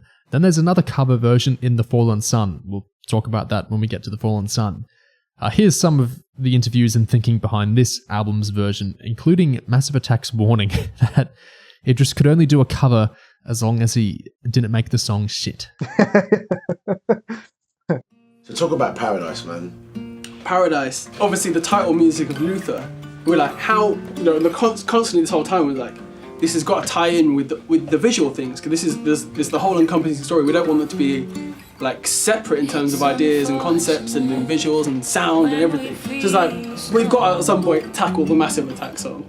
Like, how is this going to go about? They're pretty ridiculous musicians and artists and, visionaries and everything. We can't try and better this version. We can't put drums in. How are we going to put bass in this tune? So it was like, literally, we're going to sit here, our engineer Roy, Caitlin just gave us 2 mics and we played the guitar and she sang. We did it all the way through in 1 take. This amazing cellist called Alex came down the next day, recorded all these strings on it. Then we added this like outro section where it got even more like epic and stuff. And we're like, at some point we have to show this to Massive Attack and really pray that it's like a good representation of their amazing work. Like, thankfully they liked it. They liked it, yeah. They said, but look, if you want to remake that record, do it. But as long as it's good.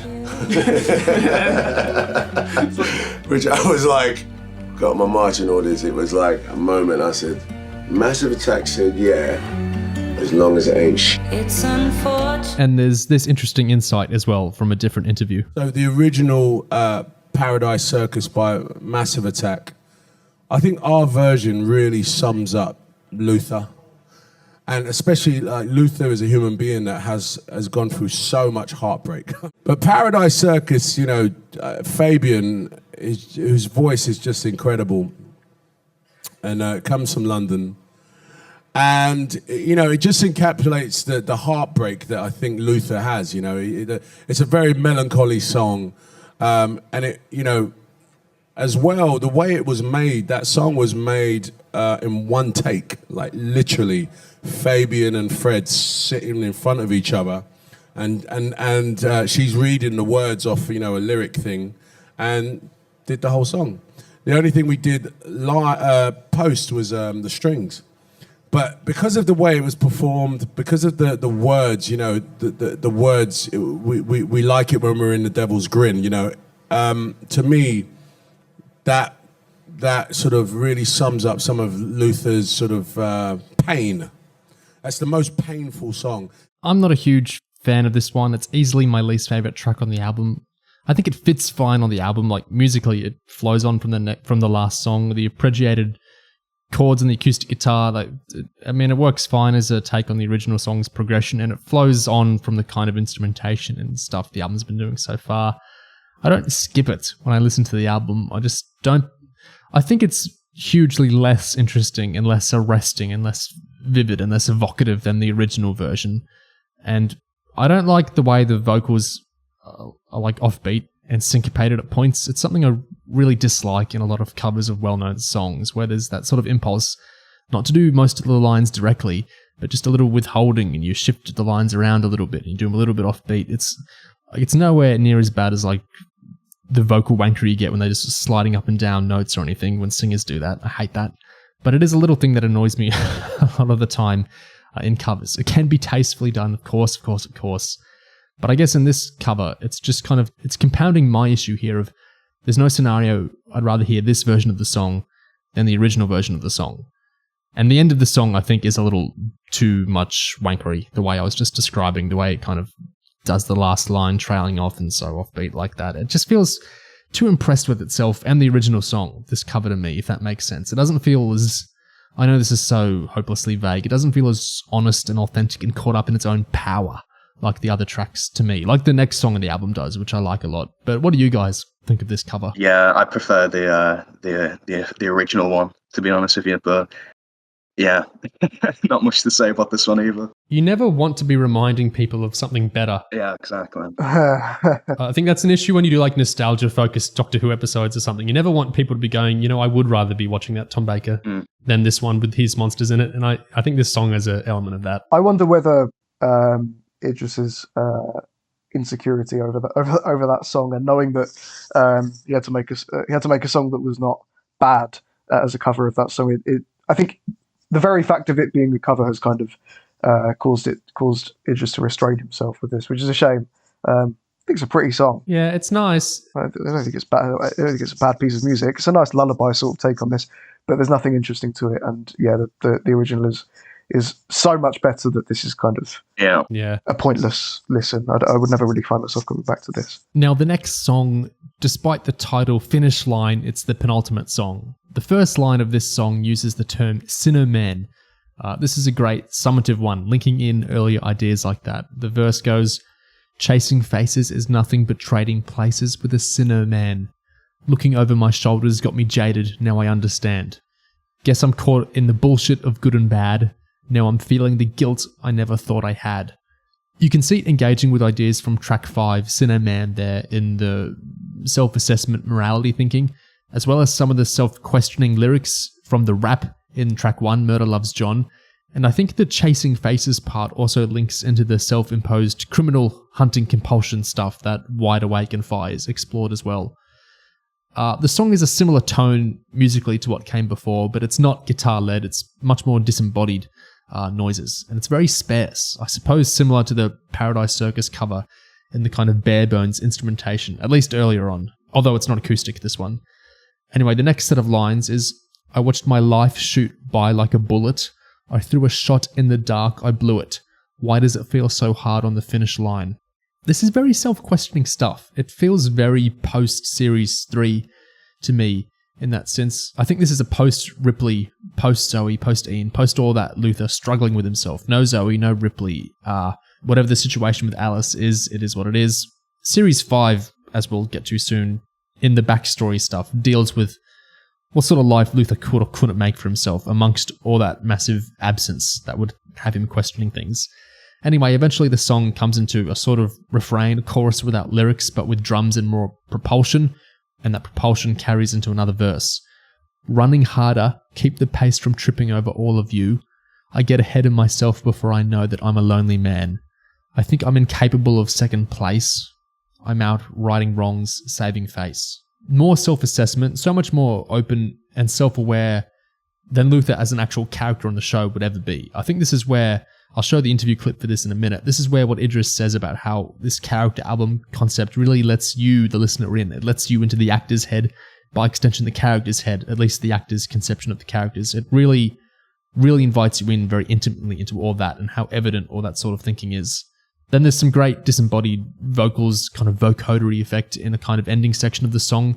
It feels, I know how this sounds, but it really does feel to me like a kind of wordless expression of Luther's pain, his angst. It's really great, emotional, dramatic stuff. And then it leads on into these sort of mournful strings that close out the song. It's definitely one of the more soundtracky, cinematic, evocative, imagery-heavy songs on here. I quite enjoy this one a lot. I think it's really stirring in that way. So clearly this is a very personal, not in the Idris sense. Well, yes, in the sense that it's in the Luther sense. But the interview clips I'm about to show on this very topic, it's about how he sees this character album concept as letting you inside kind of how the actor conceives of this character. And I think this song is the most appropriate place to talk about that, since this one is so much a self-assessment of Luther as a character. Someone tell me one of your favourite actors in the world and the favourite performances. Anyone. Good answer, Mum. Thank you very much. Anyone else? Robert De Niro? Tom Hardy. Okay, so Tom Hardy, great. Tom Hardy did. What's your favourite film that Tom Hardy did? Playing Bane. Exactly, Bane. And that's an iconic character.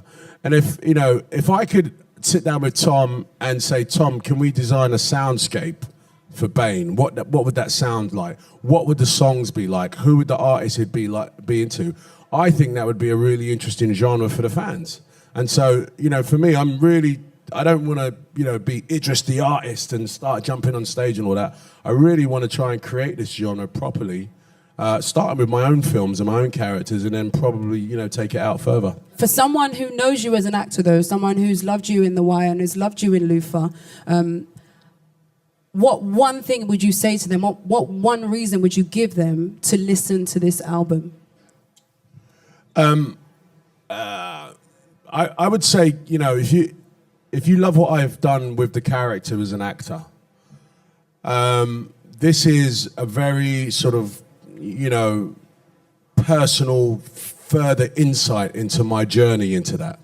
You know, actors, you know, I don't like to, I think as an actor you have to be transparent as a person, but it's difficult, you know what I mean? Because as you climb the ladder of success, people want to know more and more about your personal life. And then what happens with actors, they tend to get more guarded.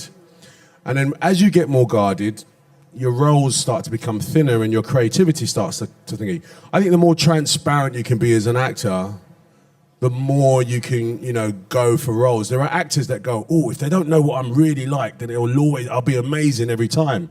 I don't agree that. I think if people get to know me a little bit more, then when they see me take on a role that is absolutely unrecognizable, they appreciate the work I've done it. And so the music is an insight. You know, so I would say to anyone, buy this album if you want to know, you know, what I was thinking about, you know, making John Luther. You know, the album's poetic in places, you know, it's got drama and all of that, but there is some insight into some of the words. What do you think he means by trading places with a Cinnamon? Well, is it he acts like a Cinnamon to catch the Cinnamon? Like he... Yeah, that's what I was thinking, like he employs the same tactics sort of thing. Yeah, sure. Yeah. I'm caught in the bullshit of good and bad. The bullshit. Yeah. And then why does it feel so hard on the finish line? Of course, is that idea of when you actually catch them or get to the ending, it's not that interesting, which Cross maybe took to heart in writing Series 4, I guess. We wanted us to experience that for ourselves. I didn't hate on myself before I knew that I'm a lonely man. Yeah. Running harder, keep the pace from chipping over you, so it's like he always has to be doing something. I guess that's why he comes out of retirement in Series 4 as well. I don't think he could have lasted. Yeah. I think that's true. I think John didn't hate himself before he became lonely. I think John didn't hate himself, for example, when he was with Zoe. And I think the point from which we start Luther is John beginning to grapple with his identity because he's lost his wife and is falling in love with the psychopath. And the novel goes into why the Madsen stuff was so titanic for him that it, you know, led to the relationship dissolving. So his life was presumably pretty fine before The Calling, when he was just a little bit bent. Yeah, before he got it. Yeah. We can assume that his life had been pretty fine for about 20 odd years, can't we? Because there's that line in season 3, John telling Mary that he'd been with Zoe since he was 21, 22 years old. Yeah. And you can assume that he's been in the, I think that the implication is that he's been in the police force for a very long time as well. So I think that's about 20 plus years of relative normality and happiness for John. Last note on this song, Finish Line, is just some interesting backstory from it, drawing from a real policeman Luther spoke to. When I was working on Luther, I spoke to this detective, and he'd basically been chasing this guy for 23 years and caught him on the day that I met him. And I was like, how do you feel about that? And he was like, because when I looked him in the eye, I caught him after 23 years, I looked him in the eye. I was a little disappointed. I was like, yeah, that story was really profound to me and sort of, like, really,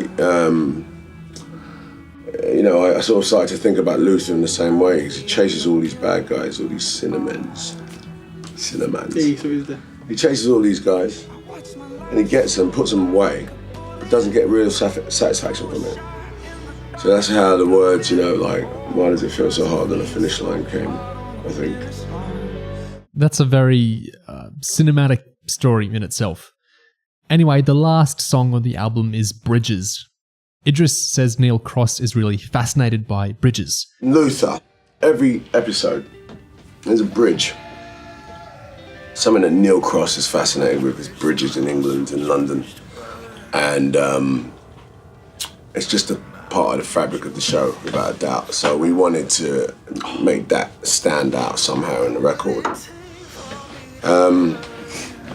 That record is like, it's quite a big I mean, really well produced, but massive record. Stand back and look at London as a whole, right? Like a big zoom camera and looking at London, that soundtrack would fill the screen as well. The chorus just ends up with yelling. Whoa, whoa, whoa, whoa. Like words couldn't fill it. You know what I mean? We just it was like, nah, we just need to let the audience sing that. For me, that's kind of like, if we ever did that live.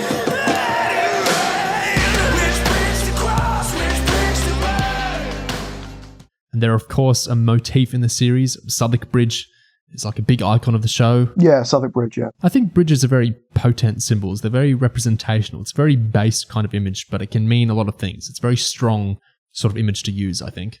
Again, musically, lots of flicky chords on a lightly overdriven guitar, very similar bluesy tone to a lot of other songs on the album. There's that blues riff underneath the chorus, and like Idris and Fred Cox spoke to there, the hook is a big, easy, declarative statement in itself. Which bridge to cross, which bridge to burn.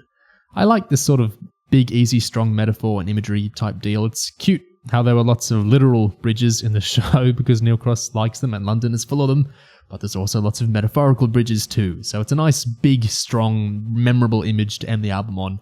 And of course, Series 5 delves into the metaphorical bridge that the literal bridge scene at the end of Series 3 led to, as Series 5 delves into the vital backstory preceding and underpinning Series 4 that Series 4 itself did not actually show. That's the next thing we'll soon talk about.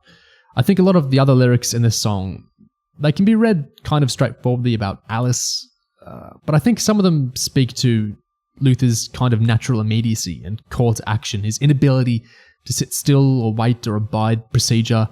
The devil and demon spoken about here isn't necessarily Alice. It could be the kind of personified murder the album talks about, and it could be Luther himself. My demon is pulling me down 6 feet under. Where are my angels now? I suddenly wonder. The devil paints a frown upon my face, holds me to the ground to catch my faith, praying for a revolution because I can't wait. Boil up the solution, let it rain. What do you guys make of this song, the last one, Bridges? I'm glad this is something that Idris picked up on enough for it to get a presence on the album, because the major images of Luther are bridges, or more specifically Southwark Bridge, red, the colour red, and Luther's coat, the donning or removal of Luther's coat. So I'm glad that Bridges made an appearance in it. It's sad that the coat didn't get a song, to be fair. So a year after Series 4 and after the album, we got more Luther, but it wasn't another novel, it wasn't a film, it wasn't another series, it was a lengthy comic relief skit, well, actually sports relief skit. So it's very much based around sportsmen. And so it's, how would you guys describe the Luther skit? I think it's really interesting to get a deeper dive into John's backstory. It really drives home what makes Luther Luther. Yeah, it's. I found the comments on the YouTube video that I think sums it up perfectly. Hilarious. I love the way they're all wearing red ties, even the women. Yeah, so it's just Luther goes home to his mum and to his family, and everyone's dressed like Luther except his mum. And Lenny Henry is playing a brother, and then most of everyone else are famous people associated with sport. You've even got Usain Bolt towards the end. So all these famous athletes and whatnot as Luthers. And the joke is Luther brings home a chicken, and they all treat it like a corpse, and they're all like examining it and they're on Luther's case about bringing a murder case to the house. And that goes on for very, very long time. Yeah. I find it really uncomfortable and did at the time. And I only watched it once. I only watched it when it came out in 2016, and then I watched it again now. And it's still uncomfortable that the crux of the joke is that all of these famous Black British people are related to this other famous Black British character. And the joke is that they're all saying Black British slang. Yeah, as someone not from Britain, watching it, I don't know, like, all the bruv stuff, I don't know how racialized or not any of the slang is. So that stuff was less of an awareness for me. My biggest awareness was just the time. Aren't skits meant to be short? And it doesn't have that many jokes. And it's gargantuan. in length. Feels like a high school like improv session where like they just keep the joke going on for ages and ages. Yeah. Like they've got no timing or anything. So the jokes are they're all saying this slang. They're all wearing Luther's outfit, and the chicken is like a corpse. Yeah, I don't think it's. I think the slang thing works fine until Lenny Henry gets that line. You're my bruv, my cuz, my fam, and it starts to become a bit kind of like what we're now mocking this. I don't know. It's just. I think it's also interesting. It really says what Luther's iconography is, because this is, you know, a lot of people would have seen this, and this is playing in much broader strokes than the show itself can. So it's interesting what's included. So it has to have phone call with Alice and actually seeing Alice and the threat that Alice is really scary and murderous. It has to have Luther, you know, coming off a case and he's on his phone a lot. All the murder detective kind of terms about the chicken corpse. Luther's outfit itself. It's just interesting, like, what are the big pillars of the show that if you're parodying it, that you have to hit in there? Very interesting that Alice is very much included as one of those. Like, she's clearly not around them. She's probably off in America doing the affair or something at the time. But interesting that Alice is seen as she has to be part of the show if she's included in a skit like this. Series 4 could learn something from the skit, I suppose. It's just the real Series 4. I did enjoy the joke. I did enjoy the joke that Luther's gruff masculine demeanor changes when he's on the phone to his mum. I quite enjoyed that opening game. Yeah. Is there anything else to say? It's very fascinating seeing all those coats together. It kind of makes his look less special in a way, but they don't all look as good as his. Lenny Henry's kind of does, but not all the rest of them. Yeah. Is that all our thoughts on the skit? That's all I have, really. It's an interesting piece of Luther history. Yeah. I think it kind of shows like the I know you were talking about like the fact, like the lack of like an online sort of fan base sort of thing, how like Luther's more of a show for normal people. And I think this skit just shows that really. Like yeah, it does kind of prove it. Yeah, I think some of the faces that it includes are it's quite dated in the sense that, you know, you've got Ian Wright, you've got David Hay, David Hay, and so some of these people are a bit they've fallen off the radar, not entirely, but compared to how they were in 2015, 2016, then they're not quite so beloved British characters anymore. I think I would prefer to discuss this more in the film discussion, because it actually comes after Series 5, but it deserves a little mention in this conversation here, is that, so this skit is from 2016, December, Series 5 is the start of 2019, and this thing I'm about to briefly talk about is from 2021, but the Miranda Wayland, who was the BBC diversity manager of the time, in a talk for the digital MIP TV, she was talking about Luther, and she said, "It's good that the show features a really strong black character lead, but Luther is superficially diverse." She says, "When it first came out, everybody loved the fact that Idris Elba was in there, a really strong black character lead. We all fell in love with him, who didn't, right? But after you got into about the second series, you got kind of like, okay, he doesn't have any black friends. He doesn't eat any Caribbean food. Oh my God. This doesn't feel authentic."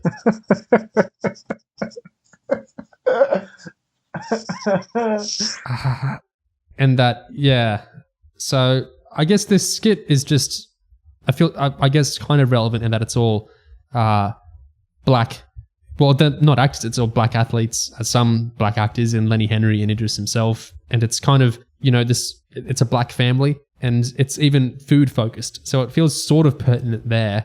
Not that the chicken with the onion is Caribbean, but yeah, just feels worth a mention in this discussion, I guess. Am I right in saying that Idris Elba is Ghanaian? I don't think is he Caribbean? Idris himself, born in London, dad from Sierra Leone, mum from Ghana. Is John Luther supposed to be Caribbean?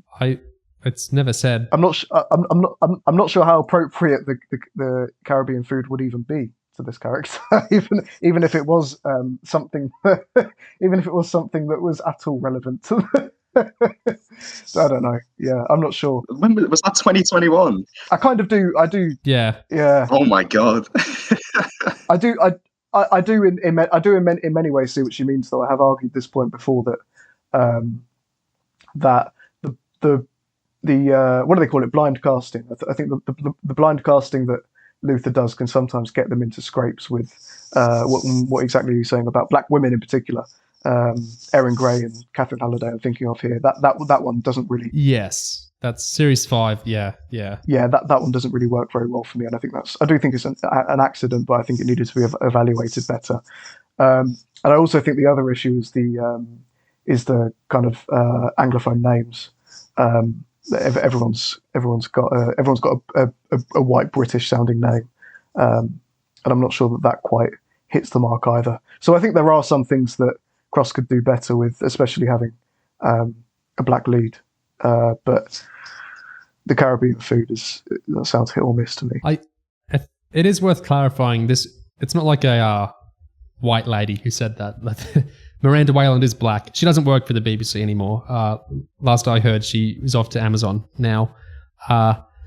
But yeah, interesting observation. It kind of... I think she has got a good point, and I think it is something that does need to be addressed, but I think her suggestions of how to address it are not necessarily the right way to go. Yeah, phrased quite badly. That was in between Series 5 and The Fallen Sun. Her statements came out. So if it affected anything, it would be the film. But Series 5 is co-led by a black woman, but we'll get into that very soon. Anything else interesting between Series 4 and 5? The Korean remake came out, which is more Alice-focused than all the other remakes. Oh, really? Have you watched that? No, I will, though. It's, from what I understand of it, you know how, like, in some Series 1 episodes, Luther would go and ask Alice for, like, assistance? He didn't do it in all of them, but he did in some of them. That is, like, the structure of the Korean show, from what I understand, is like Silence of the Lambs style. I think that's how it's meant to work. Okay, that's nice. It's a yeah, I like that. It's a radical remake in the way that the Russian, French, and Indian ones aren't. But it didn't get renewed. So yeah, I did watch the first, I think maybe 2 episodes of the Russian one. I was quite disappointed with it because it was just a beat. Yeah, I've seen some of the Russian. It was a beat for beat remake of Luther and nowhere near as good. I've heard the French is the same, but I will watch the Indian one sometime since apparently it's good and it's very successful. I'll watch the Indian and the Korean. Yeah, I saw a lot about that on Twitter. Yeah, like loads of people are watching it, aren't they? Like it's massive. Yeah, I'll check that out. I think it's meant to be a pretty straight remake too, but I guess it's just a very well executed one. It's for a show to get so many remakes. But I mean, Broadchurch did too, so it happens. Series 5. So January 2019. Also, something you won't know now if you're binging the show or whatever is that Series 5 wasn't a weekly release. It was like a Torchwood Children of Earth thing. It was 1 episode a day, 1st, 2nd, 3rd, 4th of January 2019, with Series 5's 4 episodes. And the other big new thing with Series 5 was that it's a 4-parter. It's like classic Doctor Who. It's not 2 2-parters like Series 2 and 3. It's not 4 1-parters, more Series 1 style. It's all the same story.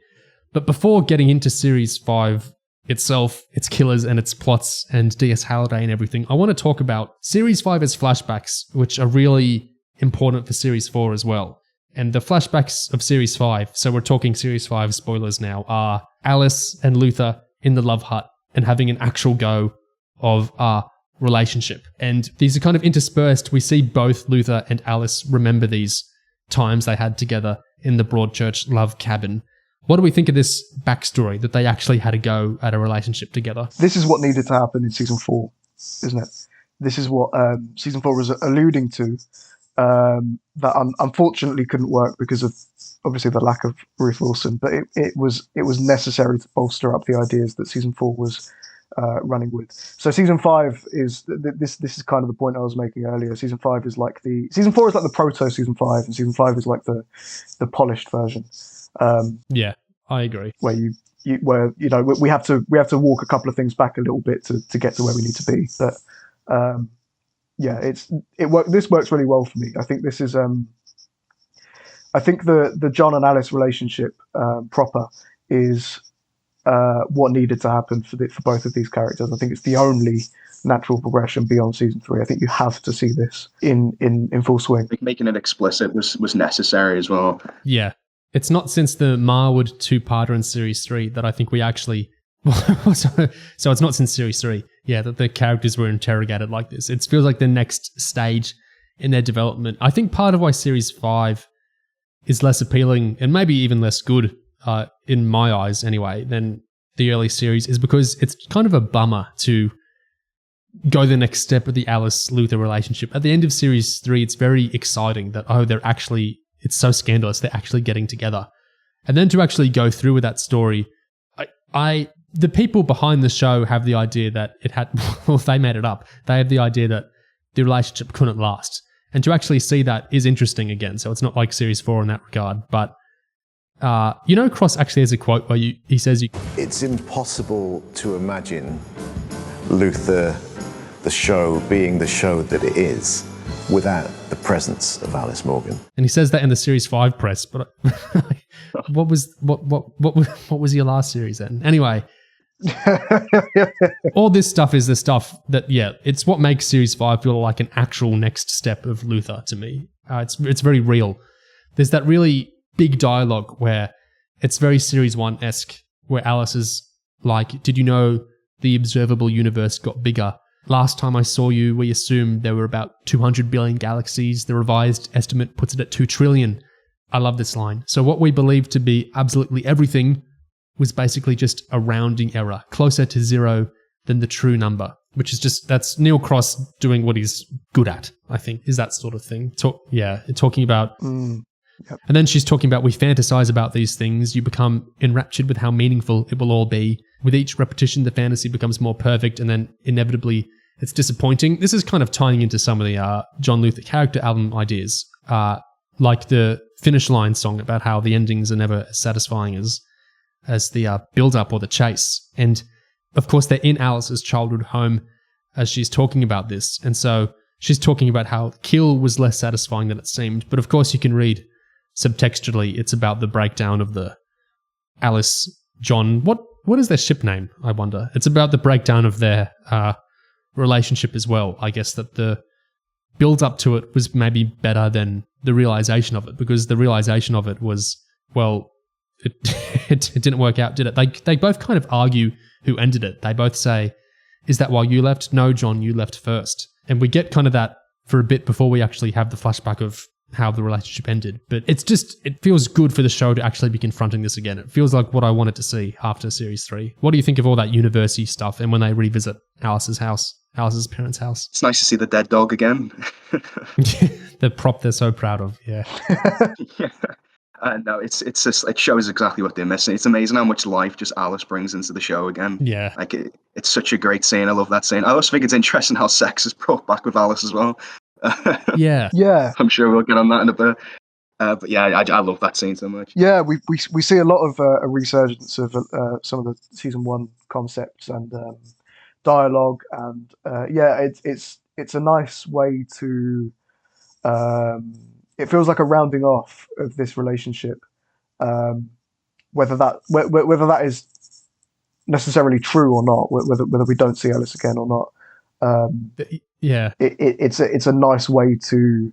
It's a nice cyclicality to it feels like a beginning and an end, this story. When we get the stuff about the diamonds, so we actually see Alice with them and saying, if we really want to disappear, we need to liquidate these. It's like series 4 to me feels like an online minisode or something. You know, it just kind of sets up the setting up that we're going to get later. It's just a very long version of a minisode prequel or something. Yeah, so Luther leaves and he goes and watches TV, and Alice goes over onto him. Does it arouse you? No. Do I? Yes. Well, then you're looking in the wrong direction, John. And John says, some of these people would still be alive if I was there, because there's a crime report on TV about London crime. Alice asks, why does it matter? About 500,000 people are murdered every day. 1 per minute, rounding the figures, excluding death by blah, blah, blah. It's happening all over the world, so why does this one matter more? And then it's probably my favorite bit of Series 5 dialogue. She says, does the pressure of the moral circle decrease the further you get from the center?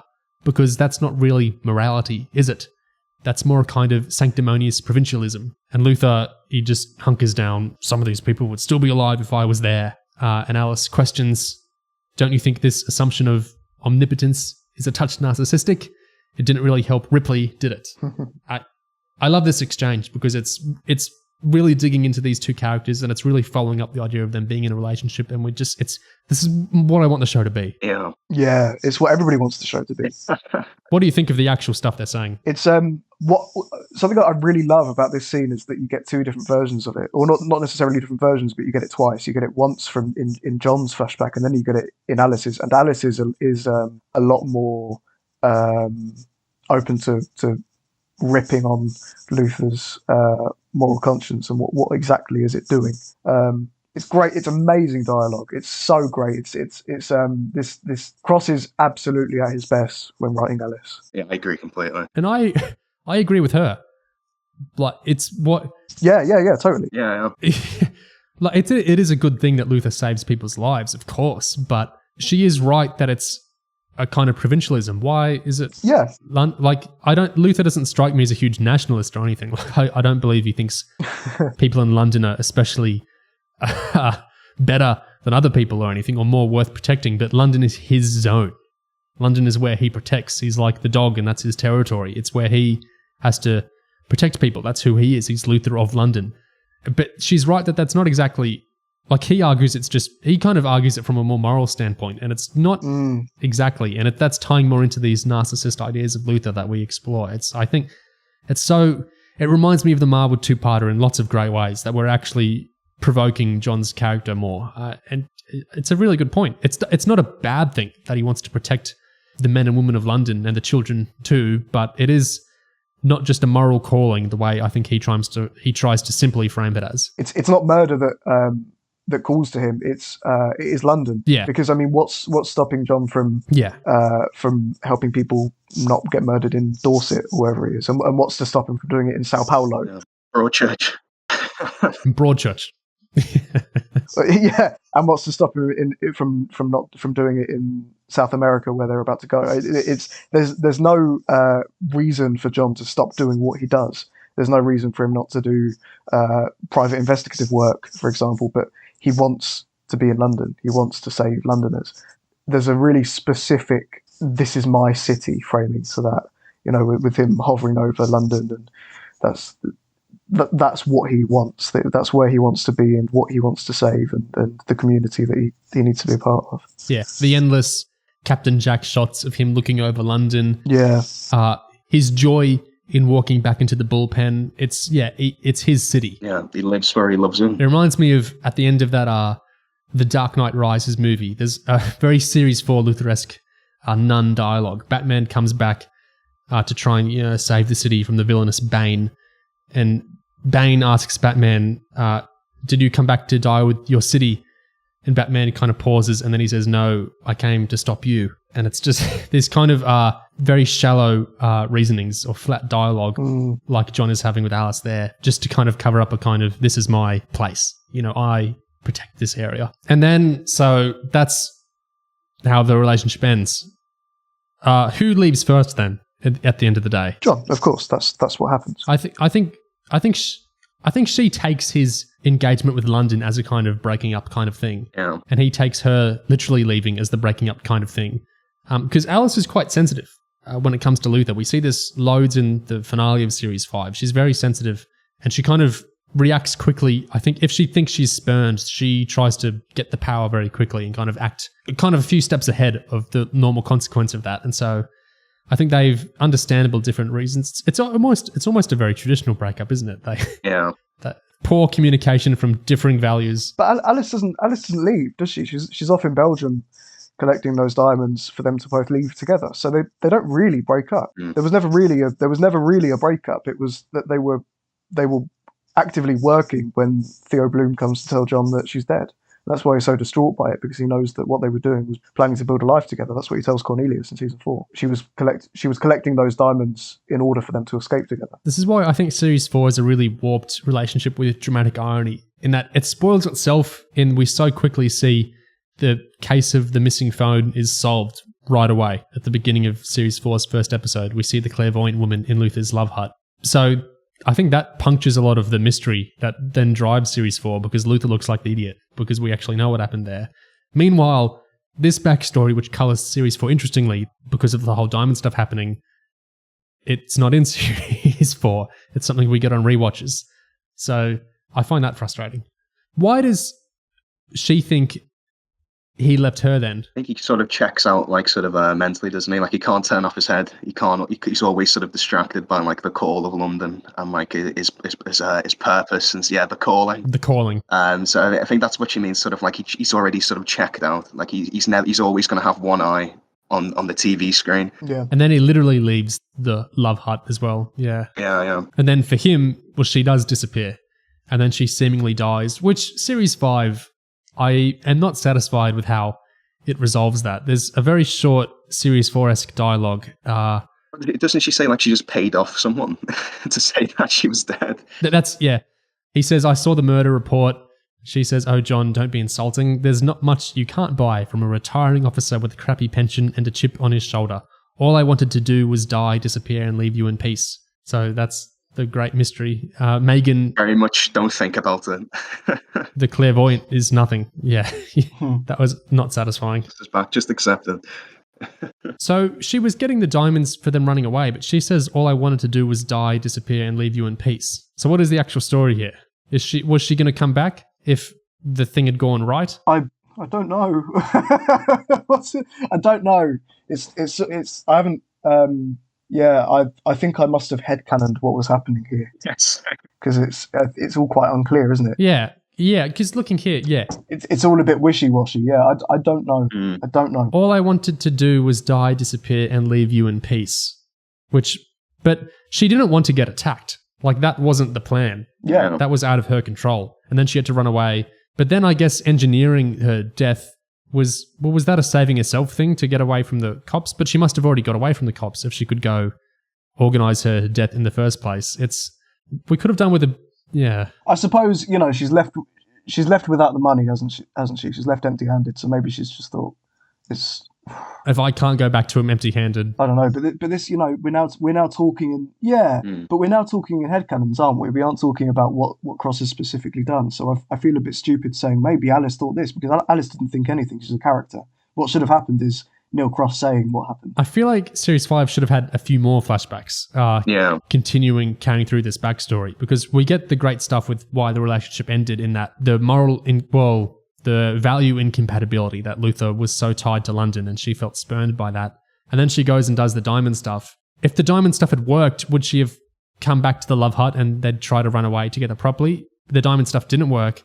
And so she doesn't go back. And then, we're kind of in the realm of headcanon trying to think, well, was it because she didn't have the money and she didn't want to go empty-handed to John? So then she engineered her death. Was she going to engineer her death either way, even if she'd got all the diamonds, because she felt spurned by his ties to London from that TV scene? Maybe another flashback would have been good there. But the ultimate takeaway from the backstory is basically they tried to make the relationship work, and then Luther felt the calling towards London. She felt spurned from that. And then whatever the ultimate design was, the whole diamond idea didn't quite work out because of Cornelius backstabbing her, and she didn't get the diamonds. And so she faked her death to leave Luther in peace. And that's how things progressed from there. Anything else to say on the actual backstory before we dive into the present day of Series 5? I saw in a Guardian article that people called that scene stupid. Did you guys find that scene stupid? What, the Alice and John scene? Yeah, they called the Alice and John flashback scene stupid. I don't think it's stupid. No, it's... Do you know why? Do you know what the reasoning was for that? An article about sort of the decline of Luther in general, sort of thing. Oh, right. Well... It's like a farewell Luther one. No, I was and am very satisfied by that scene. I think it's sort of, it feels like, oh, fucking, that's about time that these two do something romantic together properly. It works for me, yeah. Yeah. It says the flashback where Luther took Alice to the seaside, had sex with her once, and then watched the news for a bit was aggressively stupid. Yeah, okay, I can't argue that. That's another take, I guess. I find it. I find it. It works for me because same. I'm just obsessed with this relationship, and I enjoy seeing them together in any capacity. So it kind of it tickles a spot. But yeah, I understand that now. Yeah, it's nice having sexuality back in the show as well, like seeing them. Yeah. Crawl over on top of each other. The show felt weirdly chaste, I think, after Series 1 in a lot of ways. I just wish we could have seen them more together, to be honest. Yeah. More flashbacks, maybe. Like a good Season 4 where they're actually together. Yeah. Yeah, I'm surprised by that. I thought that was kind of what everybody wanted from this show, was more Alice and John. Imagine a Series 4 where the diamond thing is like a back burner plot that they're setting it up, and Luther's called back to London or something to deal with the cannibal. And maybe Alice comes with him and she's trying to sort out the diamond stuff. Maybe the thing happens in London instead of Antwerp, and it's kind of the constant thing going on there. So we have like love scenes of them going on as they trying to make this work. And then the climax of this series 4 would then be the argument we saw in series 5's flashbacks, and then kind of the vagueness of, is she leaving him or what's she going to do? And then the Cornelius backstabbing happens, and maybe it even ends on a cliffhanger of if she survived or not, kind of like series 5 did, I suppose.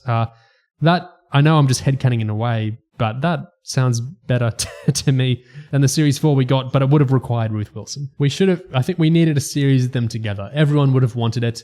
Series 3, maybe you could argue, promised it. If series 3 wasn't the ending of the show, you'd think we'd see Alice and John together as the status quo for a bit instead of a few flashbacks, but at least we saw it a bit at all in series 5, and so I don't think that was stupid. I think I could have done with more flashbacks. Maybe it was stupid not to do more. Luther and Alice have unfinished business. Luther's probably got used to life without her. He's thought she's dead, he's grieved her, he's moved on. So Alice has come back and turned his world upside down again. Her return throws Luther completely. She's better than him. She can play with him. She can toy with him. Easy prey for someone like her. When Luther and Alice first met, they were just intrigued by each other's intelligence and the way each other tried to psych each other out. Oh, I'm so sorry. Oh, it's been a long day. Really, it's fine. She doesn't yawn, and he knows who she is. They looked in each other's eyes and knew each other. And there was a moment of perfect connection. No friends your age. No boyfriends. Quite a presumption. Actually, I matured very early, sexually. John knew she was lying, but she was so clever. He was intrigued by her, as she was of him. That's how their relationship has formed, and it's developed. Alice and Luther each recognize in each other a thing which is lacking in themselves.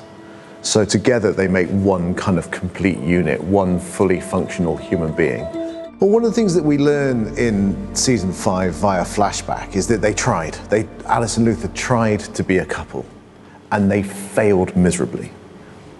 Each of them wanted to want it, but each of them knew it could never really work. Series 5 proper opens with characterizing DS Halliday. So Shank and Luther are talking about her, and so this Shank says, this direct entry thing, headhunting people from the public sector, fast tracking them through the ranks. None of us likes it, but it's the way it is. Give it 10 minutes and DS Halliday will be Superintendent Halliday. We're the dinosaurs and she's the meteor. Show her how it's supposed to be done. And so this is more of a modern thing than I guess when Luther started, this idea of fast tracking people through jobs to try and fill up shortages and whatnot, and that leads to issues. So that's an unflattering start for DS Halliday, but I quite like her. I love that she's chirpy, and I like that she's nice, and I like that the way she disagrees with Luther, she respects herself. Like I think of in the finale when she's like, I want to stop you from running away, but I know I can't. So I like her. What do you guys think of DS Halliday? To provide a bit of historical background to that, the fast tracking thing. This was something that the Met Police were doing for, I think, about 6 to 12 months in 2017. They quickly put the kibosh on that. But it was something that was, indeed, to fill the gaps of in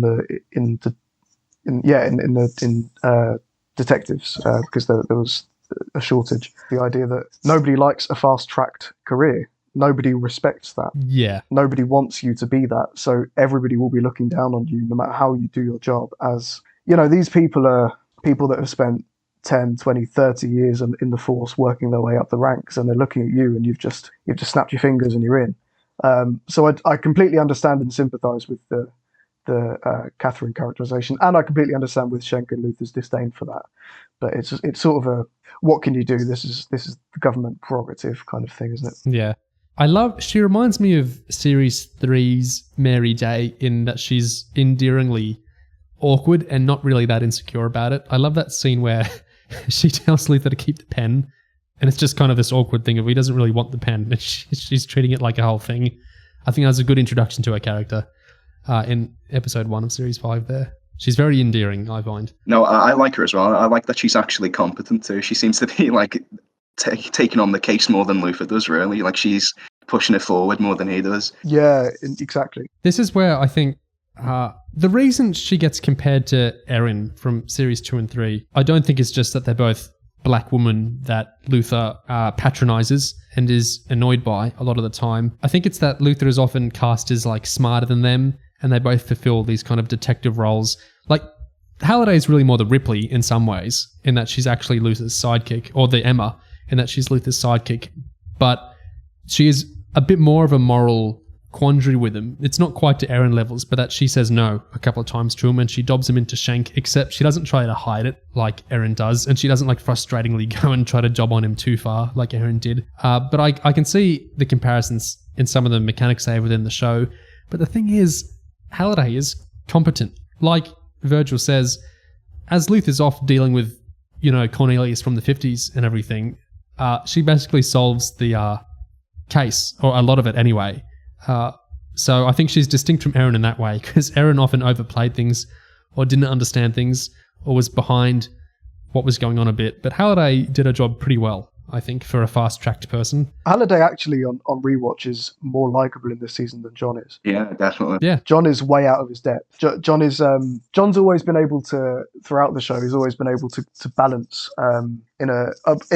albeit he's very stressed and has many things to do, but he's always been able to balance these issues in his personal life with his job and saving the people that he needs to save as a detective.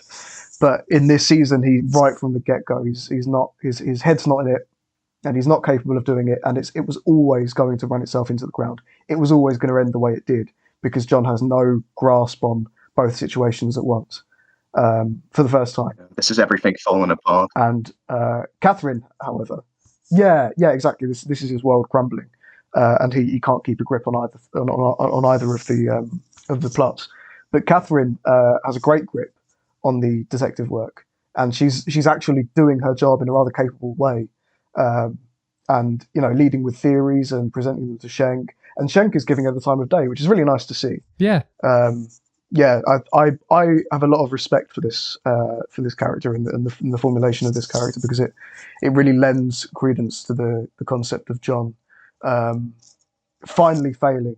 What would happen if John, who is so great at doing this balancing act between his job and his personal life, couldn't do it anymore? I like that she takes after John a little bit, but not too much. Like, she goes into Lake's office and does the whole glasses routine, which she's not really meant to do, but it's not like a huge transgression. So she takes after him a little bit in pushing a bit that way, but not so far that she just blindly goes over to his side. Like, she still dobs him into shank and everything. And she's also not a little goblin about it, the way Erin was. I love the dialogue. Alice, who's of course so envious that there's a woman in Luther's life who is not her.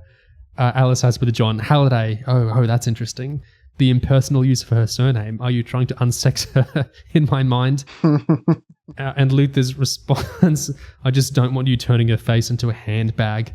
I like that Series 5 confronts Luther is lovers with a killer, which I found Series 4 a bit weird that the cops are so chill with that. Not just Schenk, but Emma and the good cop as well, who would just kind of go over to him and they're like, oh, I can see that you're very disturbed by this, Luther, poor you. It's, guys, he was friends with a crazed killer. Like, you don't have to be kind to him about this. You can be like, what the fuck, dude? Why were you with a crazy parent killer? Yeah, but... and ought to have been, I think. I think that would have made for much more interesting drama, wouldn't it? I like that Series 5, like, it has the jokes about it early on, but it really does confront, as it goes on, what does it mean to be in a relationship with, if not a psychopath, then still a pretty psycho killer.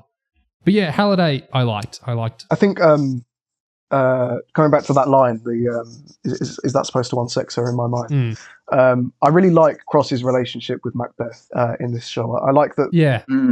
I like that Macbeth quotes come up time and time again, and that you are supposed to be in the back of your mind thinking about Macbeth in relation to this show. Yeah. Macbeth is centered around a great villainous figure, and something I really like with Series 5, one of its great differences with Series 4 is that I like its villains. I was going to say I haven't liked a Luther villain this much since Marwood, but there was one since Marwood, so that doesn't really mean anything. But Jeremy and Vivian Lake, I like these a lot, and I like that they evolve over the show. Like, I noticed the credits for Hermione Norris, who plays Vivian Lake. She also played in Doctor Who Kill the Moon. She was the astronaut in the future time they visited. So her credit in Series 4, it changes the imagery. In the first 3 episodes, it was different, more less scandalous imagery. And then in Series 5, it's like a skeleton taking off a mask. So I like that the imagery in the credits shifts around. And the whole credit sequence is different in Series 5, actually. It's become like this kind of 3D twirling thing, like around, instead of like the flat images of the earlier one. I know, Tyler, you don't like it as much as the earlier ones, but I like that it changes. Yeah, I like that it changes too. I only noticed that on this rewatch. I like the yeah, same. Yeah, I like the Alice is added in episode 2. That's cool. Yeah, I like the as it changes over the course of the season according to plot. I like that element. I just don't like the I preferred the comic book 2D stills thing that the rest of the show did. Anyway, the killers, in a lot of ways, I feel like they're variations on a theme that the show has done earlier, especially Series 1, Episode 3, Lucien Burgess, the Satanist that we mentioned earlier. Something I don't like about Series 5 is it really lacks the occult element. I didn't like how Series 5 did the occult with the teasing around the clairvoyant, but it had it in there, and I think it's a kind of important bit of Luther. Well, it's a bit of the Luther the show I like. I don't know how important it is, but it's something I really like when it's in there. The novel had it, Series 1 had it, Series 2 had it with the Dead City Killer. I don't think did Series 3 have any occult stuff? Not really. It had... No, there was nothing even remotely fantasy, like that, you know, that mystical. Yeah.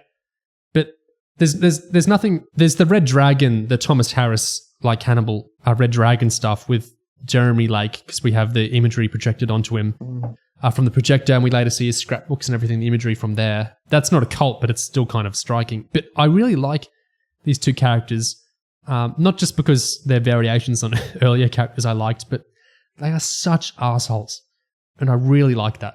It makes them really memorable in a way that John Heffernan's Cannibal from Series 4 barely spoke at all. But Jeremy and Vivian are just such dicks that they are really memorable in my mind. Like, I'm thinking of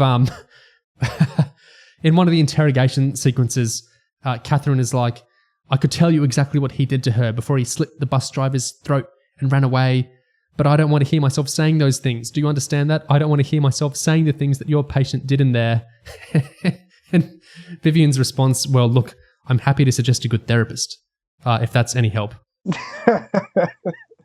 It's just marvelous. Both of them are just so nasty, and they're so prim and upper class. They're just very distinct. Even Jeremy's clothes, I feel like, are such a distinctive kind of uniform for the character. Jeremy, like, there's the really scary stuff, like when he's telling that woman, I'm going to kill you, you're a diseased whore. That's what's one of the most terrifying bits of Luther to me, because it's just such a relatable scenario when you're going in for a surgery and you're very spooked and you're trying to concentrate. And to think if a surgeon said that, you'd be so freaked out. And she even says, I don't want to do this. I think that's all very terrifying. But even more memorable... It's like the casual evilness. It's great. Yeah, even more memorable to me, though, it's just like when Catherine and John go into Jeremy's office and he's just an unrepentant asshole from the start, and he's just so on the attack. It's such a different mode from the show. The killers are often, they just try to run away and not talk much, like the cannibal in Series 4, or they really try to justify themselves, like Marwood, or even the Dead City guy in Series 2. But for the killers, it's not even just that they're enjoying it, it's just that they're really, really cruel and arrogant and upper class. I really like how distinctive that is. These two worked really well for me. What did you guys think of them? Yeah, and the killing, the violence is their way of life, isn't it? And they don't see a problem with it. Yeah. Which is, yeah, that is really cool. I really like that line, Vivian's line, the irony of her calling the police bourgeois pigs. Yeah. I always find that quite funny when I watch that. I really like these characters. They've got so little self-awareness, and they're so deeply obsessed with their perversions that they're hardly trying to hide it. I think really what they do, and this is a very white collar thing, is rather than trying to hide their crimes, they just try to find ways to not observably break the law. Yeah. Find loopholes in the law. Yeah. Which is so cool. That exchange. Do you remember the hitchhiker in Australia, Little Miss Birkenstock? That was something we did together according to the rules, far from home on holiday. We did it spontaneously, spur of the moment. We discussed it. It was within the parameters of our agreement.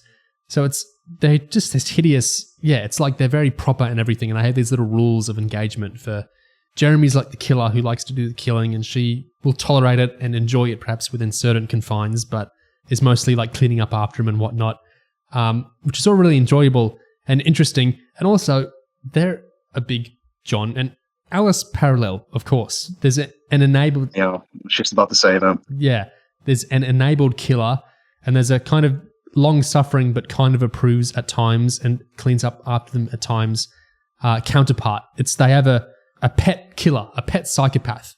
And I like that with this parallel and Series 5 in general confronting John's relationship with Alice more, we get to actually look at, it's messed up, isn't it?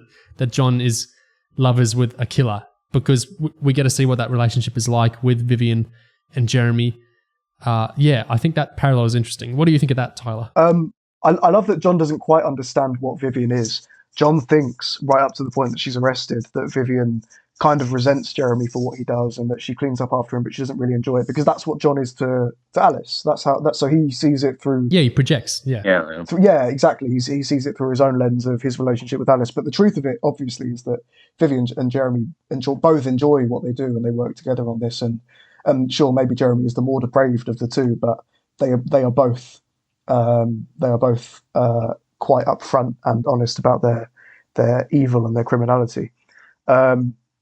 And I think the truth of that, the truth of the Vivian Jeremy parallels with Alice and John, is that John is more Vivian than he realizes. John is more open to evil and criminality and murder than he knows yet. I think Jeremy and Alice are more different, are interestingly different as well, because I'm not convinced that Alice has the call to murder like the album might suggest. I think she doesn't see a reason not to kill. She has that exchange in this series. John's like, no, you can't kill him, when they're going to rescue Benny, and she's like, whatever, fine, for you, I won't do it. But killing is just very effective for her, so it's what she does.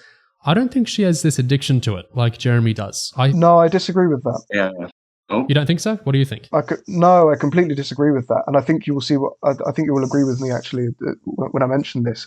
Consider the Alistair murder and how erotic she finds it. I think she wants to kill. I think she's driven to kill and enjoys doing it. Who was Alistair again? Cornelius' son. Cornelius' son? Oh, right. Well, she did it very quickly. She's breathing quite heavily as if aroused. I watched it today. She doesn't even wake him up really for it. She just sticks the pin in and he kind of wakes up as it's happening. I feel like that's tidying up a loose end. I think that the way she breathes and the way she grins is... I think she enjoys the killing. Well, I think she's driven to kill. Even if she enjoys it, I don't necessarily see that it's a pathological thing for her, like it is for Jeremy, who can't stop and he kills beyond reason. I think, has Alice ever really killed beyond reason? The parents thing was like the lifelong vendetta. No, I think she's very pragmatic. Yeah, I think she even said that she slightly regrets that, didn't she? The parents one as well. It wasn't until she saw John that it had meaning or something. It wasn't as enjoyable as she anticipated. Yeah, and it's almost John's fault that she became, like you were saying earlier, Nira, that she became the way she was, because perhaps had she not been spurred on by this detective trying to catch her and kiss me, kill me, and all that stuff, then maybe she would have stopped. And then Series 3 and 4, well, Series 3 and then the backstory to Series 4 and 5, the killings were either in self-defense, like with the diamonds stuff and Cornelius backstabbing her, or they were in aid of John, with rescuing him. I don't get the idea that she's off killing people every Wednesday evening or everything. Maybe she enjoys it a bit when she doesn't. I'll concede to that, but I won't concede that she's like addicted to it. I don't think she's a inherent... Okay, how about then, in the season 3 discussion, I said obviously this is kind of like a Doctor Who, we take it with a pinch of salt jokey line where she says about that guy that she was married to, and wherever she was traveling, and she always wanted to be a widow, so she killed him. What do you make of that? I don't necessarily believe it even happened, because that's when she's still spinning the whole Germany thing, and then John finds the receipt for the boots. So I think she likes to portray herself as a big suave killer, partly I think to charm or freak out or have some kind of effect on John. But the actual killings we see are pretty much always methodical. They're for a reason. Maybe she enjoys them when she does them, but she's not like Jeremy's issue, and what Vivian resents is that he can't help himself. He's off killing because he really likes doing it and he's addicted to doing it. He can't stop himself. I think Alice can stop herself, even if she enjoys it. Yeah, I think you're right. Yeah. That doesn't make it good, but I guess it makes it better than Jeremy. Jeremy also, one killing that's the imagery really lives on in my mind is the bus one. That shot of him crawling on the top floor of the bus. It's just really freaky stuff. That was one of the Luther moments that had a big impact. Even the YouTube videos check out this scary psychopath on the bus or something like that. Very water cooler moment. It's just one of those relatable things again. It's no one likes being on the bus late at night and getting a creepy vibe and, not sure if anyone else is on the bus or the bus is alone besides you and the driver. It's just... Even the build up at the bus stop where it's little noises. Great. I think Jeremy and Vivian scare me more than a lot of other killers in the series as well. It's not just that they enjoy it so much, it's that it's just such a game to them, and it ties into a real world thing that they don't see most people as human. And, that's, it's a surgeon cliche that, a lot of surgeons and whatever are psychopaths and they've all this power over people. Of course, so many of them are enormously empathetic, but it's a cliche that some surgeons are predisposed to this sort of thing. And it's just, I think, terrifying. And it feels real in a way some of the other killers don't. These very upper class people, surgeon and psychiatrist who may aid people all through their day jobs, but don't see any of us as really human, and they kind of cavort around doing what they please within their confines that they can never get caught. It's just very spooky stuff. I hate how Vivian tries to normalize all the insane sexuality stuff as well. She really tries to make it seem like the Patsy guys stuff is totally normal. Hey, DS Halliday, we all have a fetish. Stop thinking that shoving wires up your urethra is weird. Yeah. Stop kink shaming. It's interesting characterization of her that she's so private. Of course, that's what unravels her and Jeremy in the end, is that Luther and Halliday press her on, well, you're very private, but Jeremy isn't so much. I like that all this gets to Halliday and she has to ask John, is this normal? And John's like, not in my house. Great. I love their exchange when Luther says, the happier the marriage, the easier it is to weaponize. And Halliday goes, the Cynic of the Year award goes to... Yeah, and he says...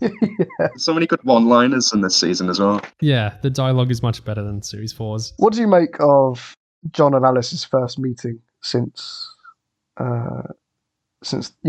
she went off to Antwerp? They point a gun at each other outside his house. What do they say?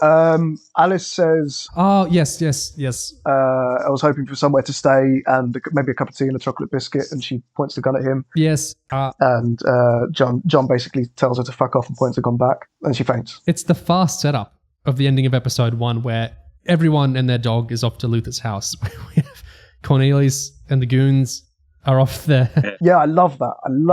It's so sitcom. It's so Stephen Moffat joking apart, isn't it? It's brilliant. Yeah. Worlds collide. Yeah. It's very funny. Yeah. I like that.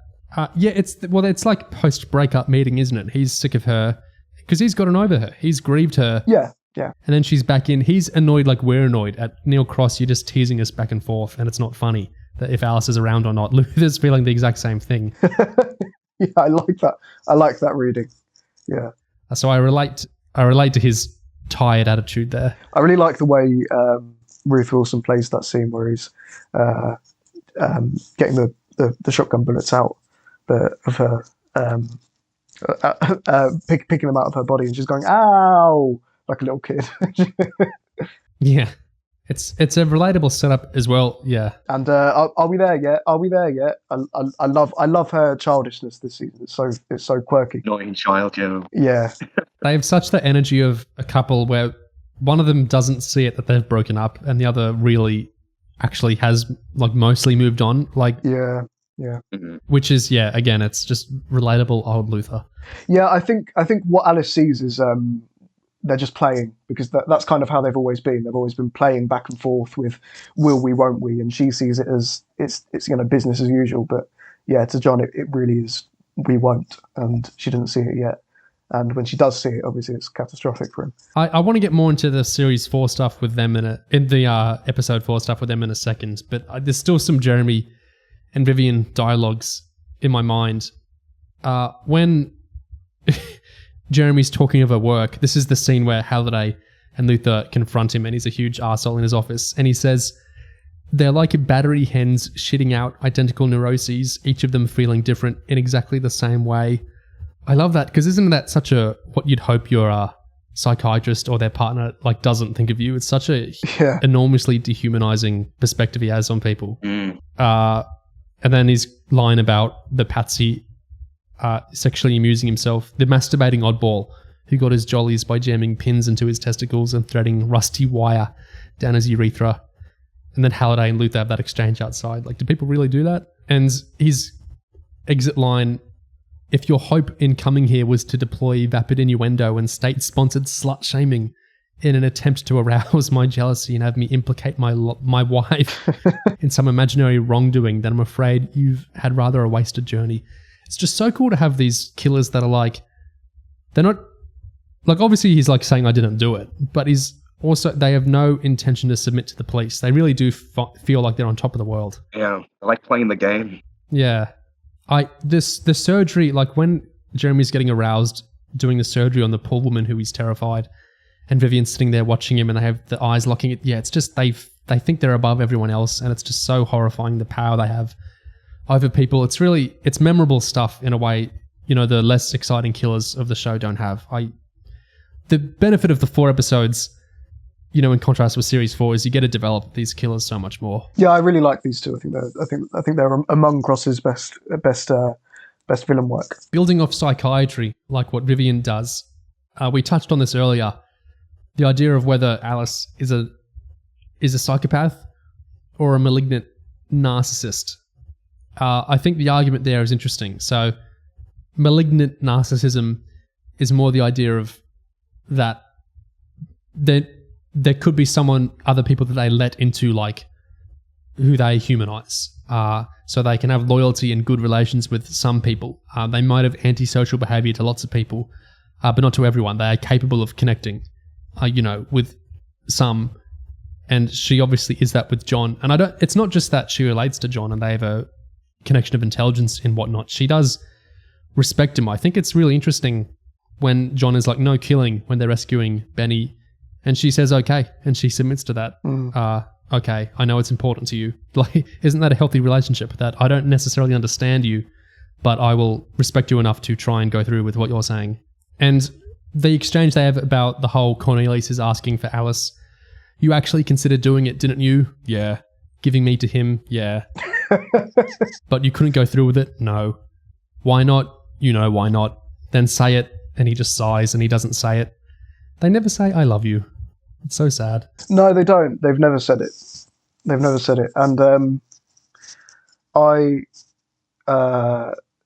I think that is something that will have to happen eventually with these two characters.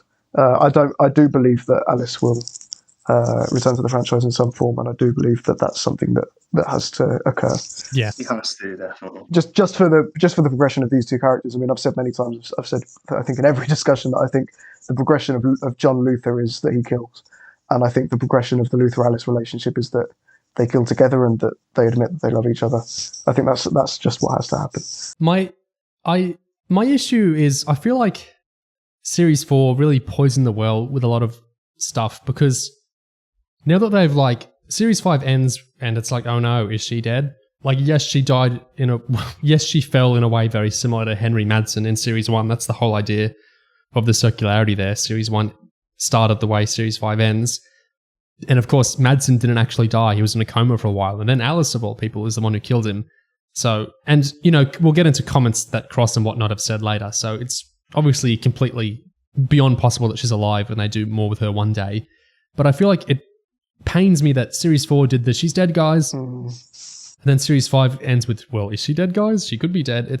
I feel like you it's the snip snap kind of thing of you play this card too much, and I think it just turns people off to investing in stuff so much. I wish Series 4 hadn't done the Alice death fake out, because I think it really weakens Series 5's ending.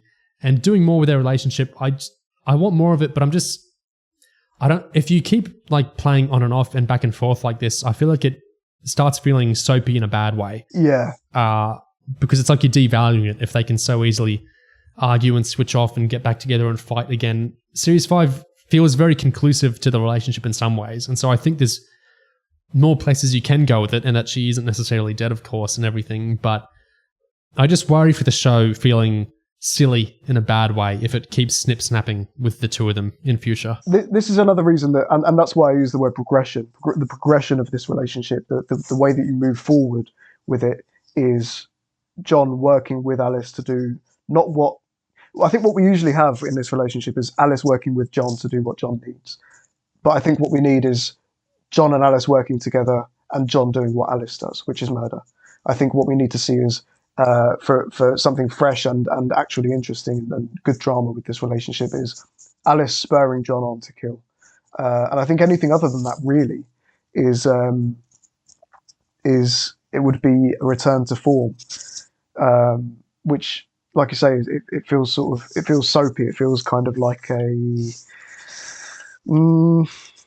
sort of like the old murder mystery style, where like we get we end things and then we return to things and we get the band back together, and then we see an ending to them, and then by the next book it's all back to the way it was and we can start from scratch again. And that's kind of I think what Ngiga was arguing for the season 3 finale, wasn't he? Is that it started to feel like a repetitive. We have a soft reset every season. I think that in order for this to progress and feel nuanced and interesting, which it still does and it still can, I think we have to see John get worse, and we are seeing John get worse. So I have faith that that's what's going to happen. I think this is the weakness of the show, is that there's a couple of things colliding. The John-Alice relationship is very good, and it has it can go on for a while and do lots of different things, which is great if you were doing a very organized series that was produced regularly, and so you could really plot out what... Then you also have the series has the killer of the week or the season or the year or the 3 years or whatever element, which is complicated, but sometimes that can work. Like Series 3 and Series 1 made that more or less work. The Alice story progressing with John, as well as having these killers of the story or whatever.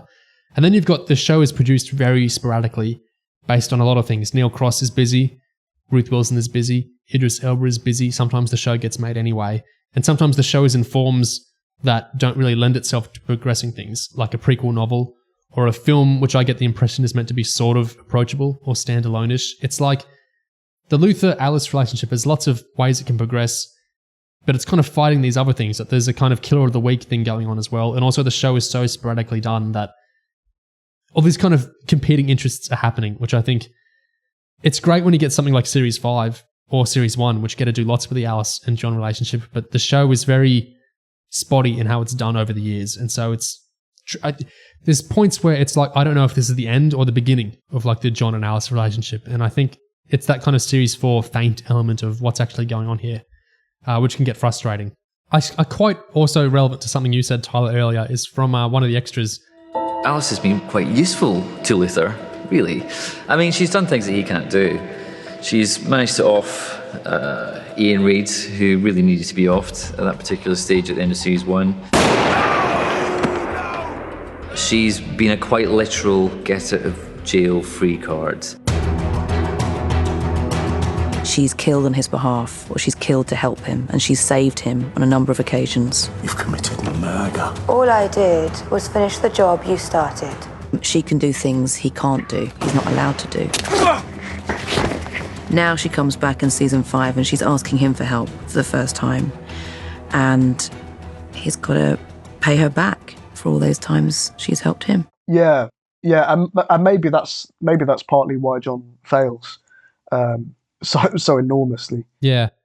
Neil Cross says of their relationship, each of them wanted to want it, but each of them knew it could never really work. See, that's not true. That's not true.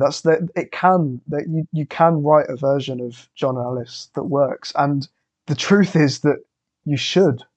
That's the more interesting story to be told here with this show, with this character. A version of John and Alice that work.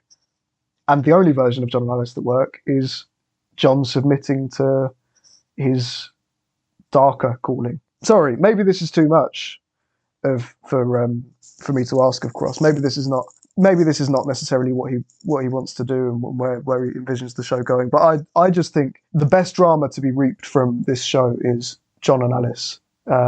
Yeah. Have either of you seen NBC's Hannibal show from Brian Fuller? Yes, I've seen Hannibal. That kind of goes that direction. Yeah, that was in the last season. Yeah, it kind of made this very provocative idea of what we're talking about here work. That show is very much a major miracle in getting made on NBC of all places at all. It can be done. I don't know if Cross wants to do it.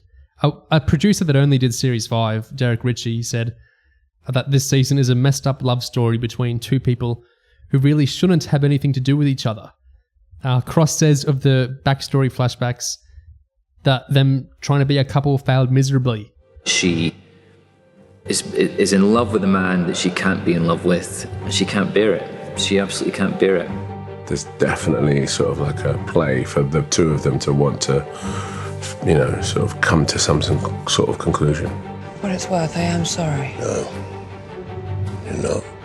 For both of them, it's the most impossible situation and dangerous. It's so destructive. The two of them, are not good for each other. I think that they definitely sort of can bring the worst out of each other. They're not really on this ship, are they? The way that I think we, the viewers, are. Yeah, that kind of breaks my heart a little bit because to me, it's so obvious what needs to be done, and also not only what needs to be done, but what I feel that the show is building itself up to. Even by the end of season 5, it feels that, as I've said, I think that John is. I don't think he's a hero anymore, to any in terms of purposes. I don't think that he wants to be a detective anymore. I don't think he wants to do police work. I think he needs to kill. I think that's just obvious. Well, he doesn't even really save the day at the end of the season, does he? Yeah. No, not at all. Everything's a failure. The whole thing's a failure. He doesn't do the police work the way he should, and he doesn't do he doesn't solve his personal life. In fact, he gets Benny killed, and he puts Mark through trauma again. Yeah. There's a Neil Cross interview from around the Series 5 finale to IndieWire where Neil says, "Both Idris and I and the broader team are very keen to continue telling Luther's stories. There is absolutely no suggestion that we have finished with the character. It's just a question of what format those future stories might take." The article goes on, hinting at the possibility of what he called, quote, "a whole new Luther multimedia extravaganza," end quote. Cross was reticent about giving concrete details on any plans that might be in discussion. What he did tease were more along the lines of his own desires for how he'd like to engage with the characters, and not necessarily anything that's definitely in the works. Here's the bit you'll like, Tyler. For Cross, it was inevitable that Alice returned. Quote, "We thought that it was time to reevaluate Luther's relationship with Alice, because it's certainly a key relationship in what we're calling this first stage of Luther. Theirs was a story that wasn't quite finished and whose conclusion we were all keen to see. Idris and I felt that it was a relationship that needed to be resolved." End quote. So I guess phase 1 of Luther done. Now we can move on without Alice. No! Oh no, that's not what I wanted to hear. Oh, that's dreadful. I don't think that's really. I don't. Maybe this is wishful thinking. I don't think that's the intent. I think it's so.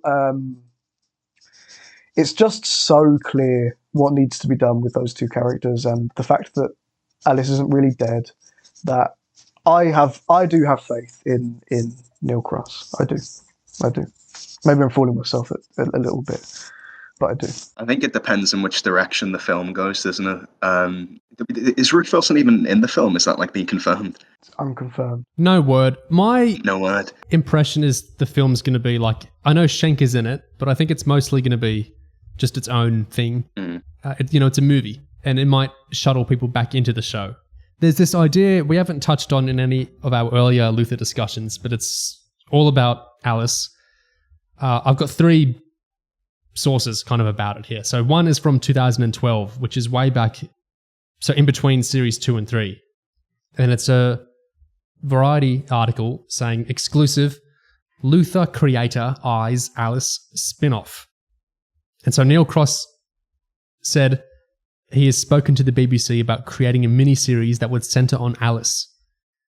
Cross quote, "The BBC is very interested in the project. The only real question would be how many and how often we would do it. Whether it would be a one-off mini-series or a returning mini-series, a co-production or not.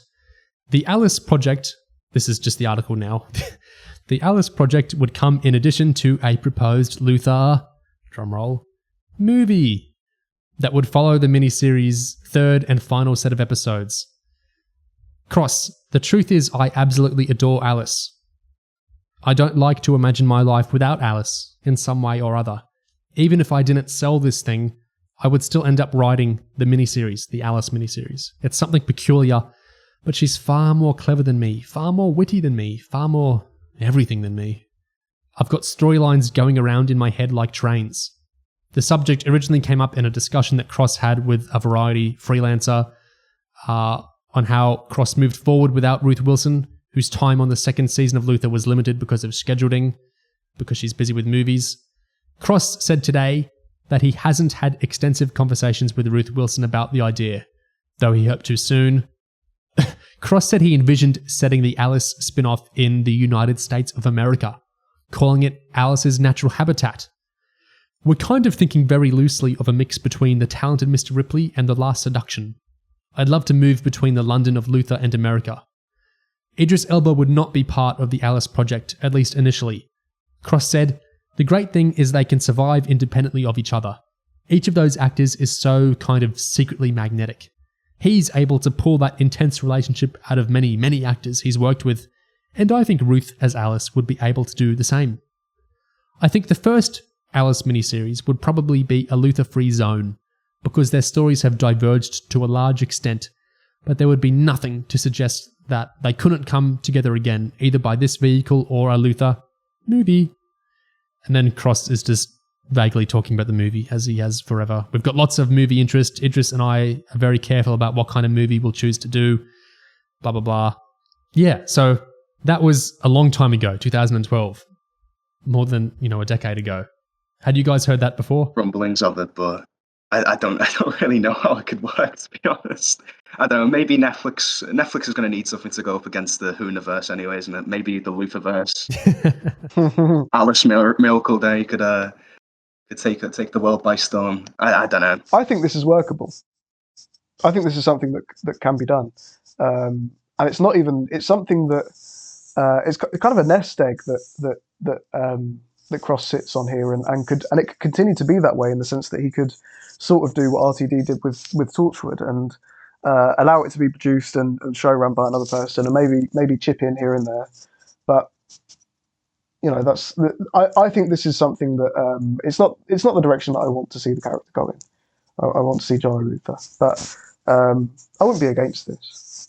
I'm very surprised, Tyler. You were disinterested in the prequel novel because you didn't want to see Luther before Alice. Is it that if they're after their first meeting, you're okay? Alice is the significantly better character. Okay. Alice is no. I'd be interested in Alice prequel, Alice sequel, anything, but. I'm not interested so much in John Luther, the character, before Alice, because I just don't see how that.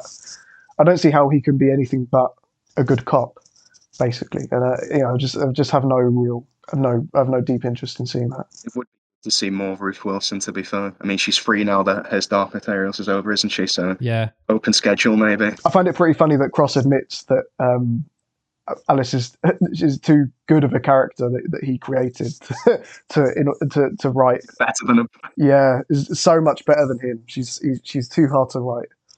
I do believe that. I believe it must be impossible to put pen to paper sometimes to write Alice, but I think that's what creates the magic of her dialogue, is that he must labour over it for a very long time. Well, a good few years after that Neil Cross interview with the Variety, in the end of 2018, Ruth Wilson said, "We've talked about it actually. Yes, definitely, if the script is right and the storyline is right. It's funny, people like watching Alice because she comes in and out. If you watched a whole episode of her, would it be the same? I don't know. I'm interested. If the script is right, yes. You'd have to make the show quite different in style, though, and get inside her head. I love it when actors say that, if the script is right. The article, this is from The Sun. Ruth believes that a shift in equality and roles for women with the success of Phoebe Waller-Bridge's Killing Eve could help get the subject off the ground. Wilson added, Alice is a scientist. She's incredibly intelligent. What does she get up to on a daily basis? She's not like Luther. You'd have to find a new pivot. But yes, we have talked about it, and she is an amazing character. There's still so much to dig into. She's delicious. Like Glenn Close playing deliciously awful baddies. I love Glenn Close. She does horrible things, but you've got to find the humanity in these characters. Women are getting more chances, like with Killing Eve. It's great to see these characters and great for us to get to play them. Baddies are such fun.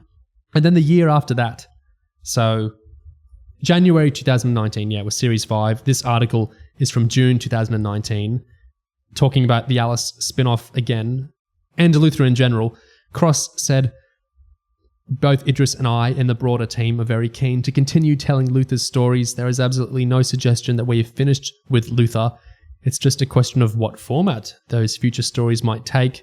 It's funny that Virgil mentioned the Universe, because... The Lutherverse. Yeah, well, the article says, hinting at the possibility of what he called a whole new Luther multimedia extravaganza. Cross was reticent about giving concrete details on any plans that might be in discussion, but he did say he would love to see an animated version of Luther. That could be interesting. And then he was cryptic about the movie again, but confident that it would make a great movie. Series 5, Return of Alice Morgan. First stage of Luther, relationship resolved.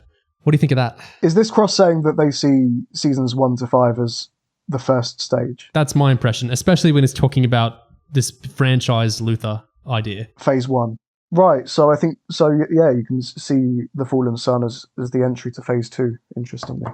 Yeah, I didn't realise that was what they were gunning for. Yeah, very interesting. And then, and then I guess the other Phase 2 idea is maybe the Alice spin-off. Cross said in this article, well, I would hesitate to ever say that Alice Morgan is dead.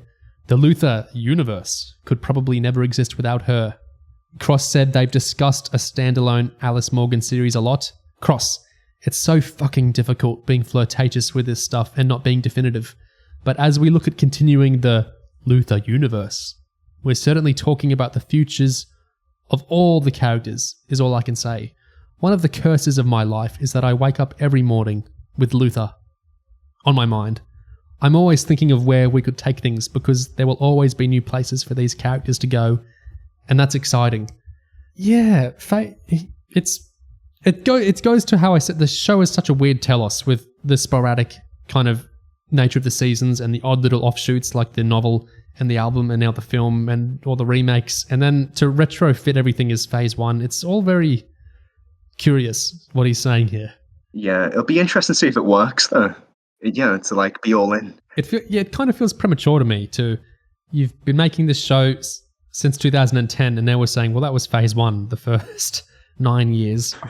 And now we're entering Phase 2 with the film and maybe this Alice spin-off that we've been talking about since the early 2010s. I mean, maybe. It's kind of a hard way to write a show, I think. It's this very Series 4-esque thing of what actually is Luther as a show. Or as a film series or a franchise. I wonder about the...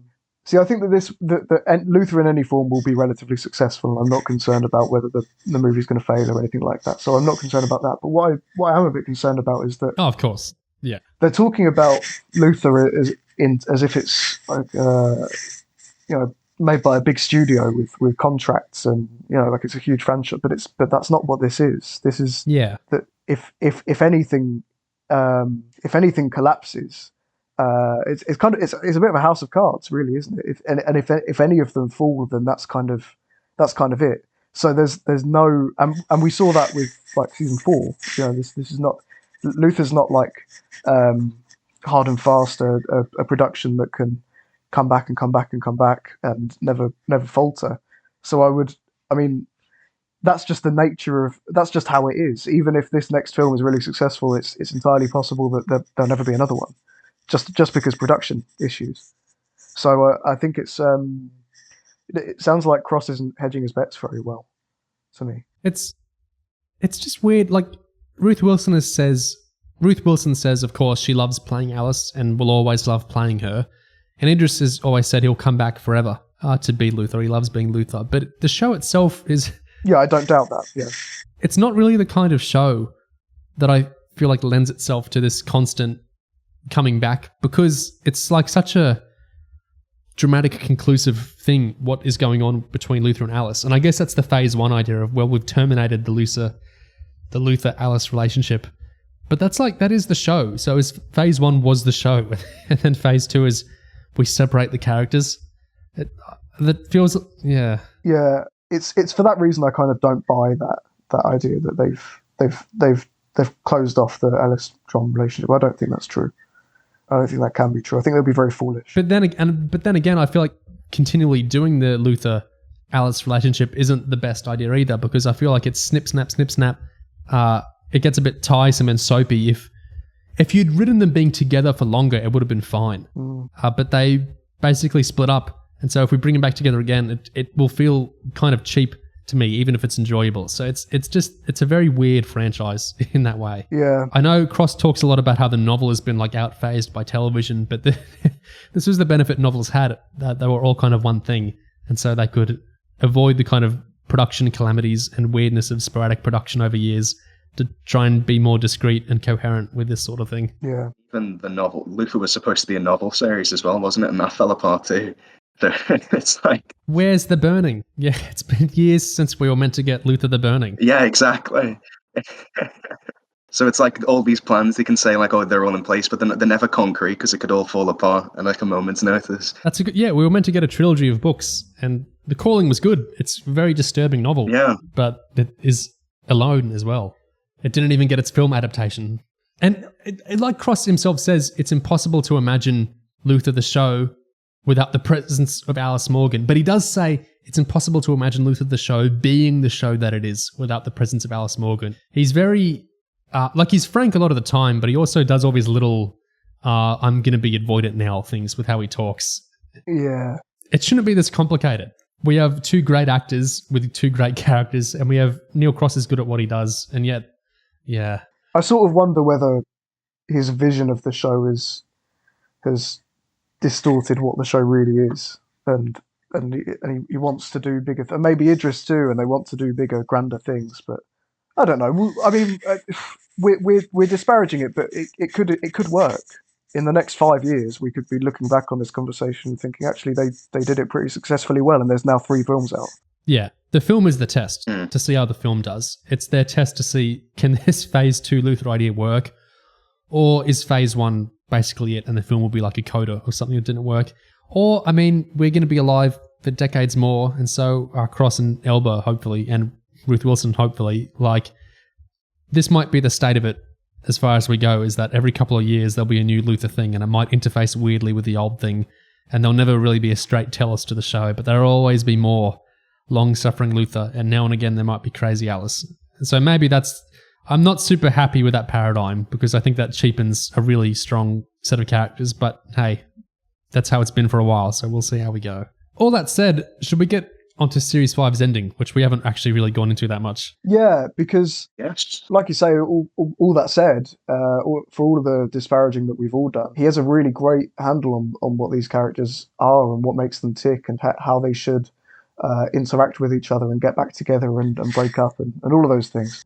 The only reason anyone cares is because it's well done. Yeah. And the ultimate breaking up for John and Alice is, it's perfect. It's exactly as it always should have been. Like, part of me, it's so perfect that I wonder whether it was always the plan for Alice to kill somebody that John cares about, and John to attempt to arrest Alice. That's the breakup.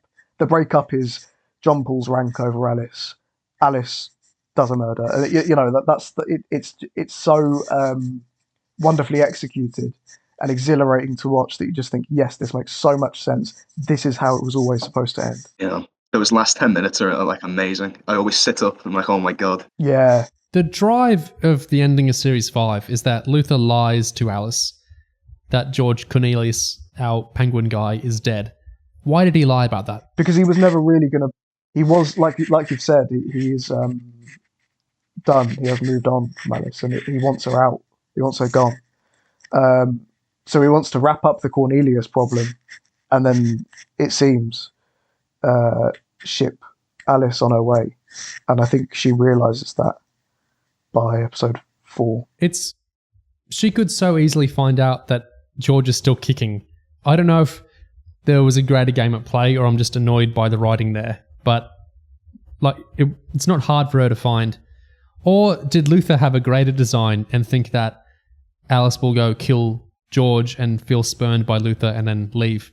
Like, Luther lied to me, I'll kill George to finish that loose end and then I'll leave Luther alone. Was that his idea? But sort of more like Luther's slipping, like he can't handle this anymore. So like he tries to wrap up Alice, but he does it in like a really like not a good way. Like you said, it's easy to poke holes in there. So I see it more of like it's a Luther slipping. Like he's not on top of his game. He's not manipulating the circumstances the way he usually does. Yeah, it's kind of he's got no master plan this time because he's not working at full capacity anymore. Alice has a super frank conversation with him. Like, you can't lie to me. I really value honesty. My boyfriend, John, you're the only person I ever knew who always told me the truth. So, yeah, if he self-awarely lied to her about George, it's like he's slipping really hard. He's got a greater plan. He's just fucking up, or he's just completely over her. It's weird, whatever the answer is there, I think. To me, it reads that he is completely over her and he wants to...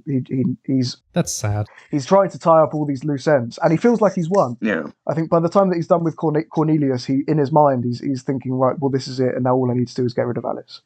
But Alice realises that and therefore she comes and wreaks some havoc to show him who's boss. Mm. That's how I see it. And you can see Ruth Wilson's eyes, like the teariness, like she feels so hurt. It's so good. Oh, it's stunning. She's such an amazing actress, this woman.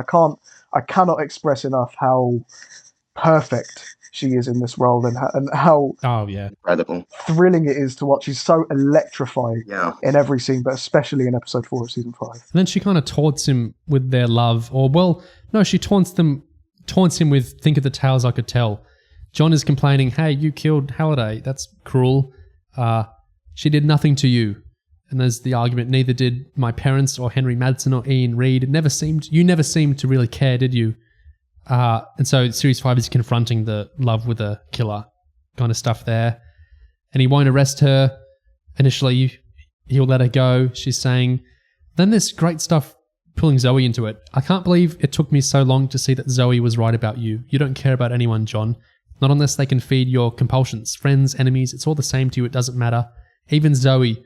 You loved her so much more when she was dead. It gave you an excuse to behave exactly how you wanted. What do we think of that dialogue? Before we talk about the dialogue itself, I want to mention what Wilson does with her face when she says that line. She delivers that line. She says, I can't believe it took me so long to see that Zoe was right about you. And as she's saying it, she's got this angry, absolutely certain look on her face that what she's saying is true. And then she looks away and does this face like she's surprised at herself, like, ooh, like as if to say that all of this that she's doing here and everything she's putting him through is another game, and she's just doing it just to hurt him, just to spite him, and it's none of it is real. She doesn't really feel scorned. She just wants to hurt John. It's a killer line. Yeah, it's brilliant. Zoe never said that, did she? I don't remember. Zoe never said.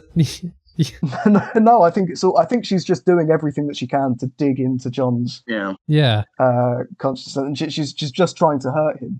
And that Wilson moment, looking away, like, oh, maybe that was a bit much. It's brilliant, utterly brilliant. I think John hurts her so much more though when he says, "You keep coming back and coming back and coming back, but you're never going to get what you want, Alice. Never, Alice, because what I want doesn't exist, John. No," and that's just gutting. And he proves it, doesn't he, when he starts to recite her rights. I love the way she laughs at him. Alice Morgan, I'm arresting you on suspicion of. Yeah, the laughter is great. Yeah. That just hurts so much.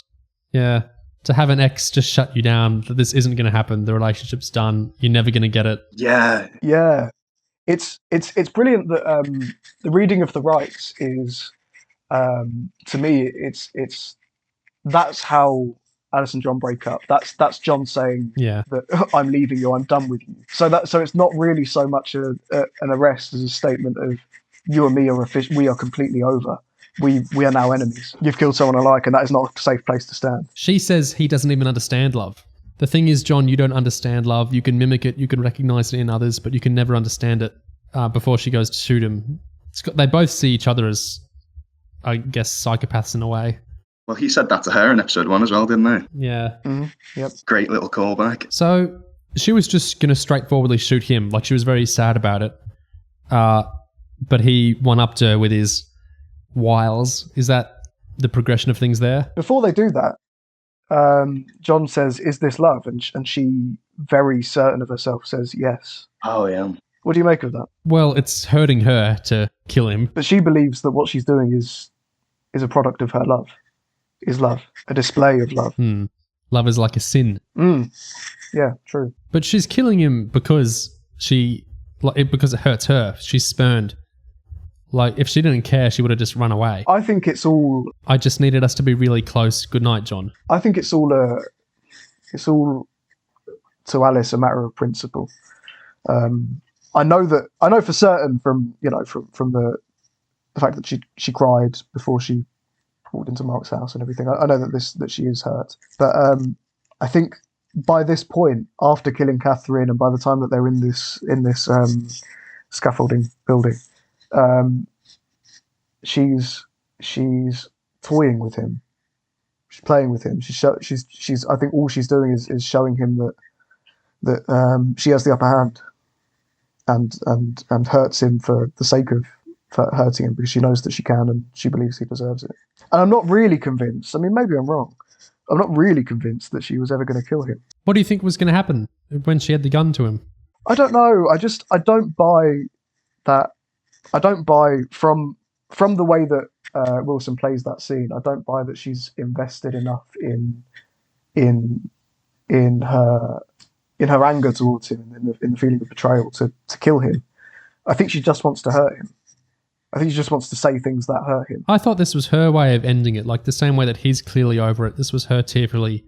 This is how she could come to terms with ending the relationship, is literally ending it. Yeah, I suppose maybe you're right, because his way of ending it is arresting her, and her way of ending it is literally by killing him, I guess. Killing. Yeah.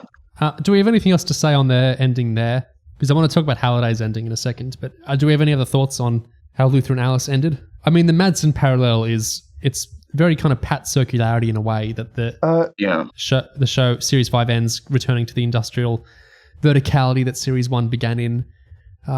Maybe for maximum circularity, the way that the prequel novel fed into the start of Series 1, we should get a sequel novel feeding from the end of Series 5. Maybe that could set up The Fallen Sun. But yeah, so...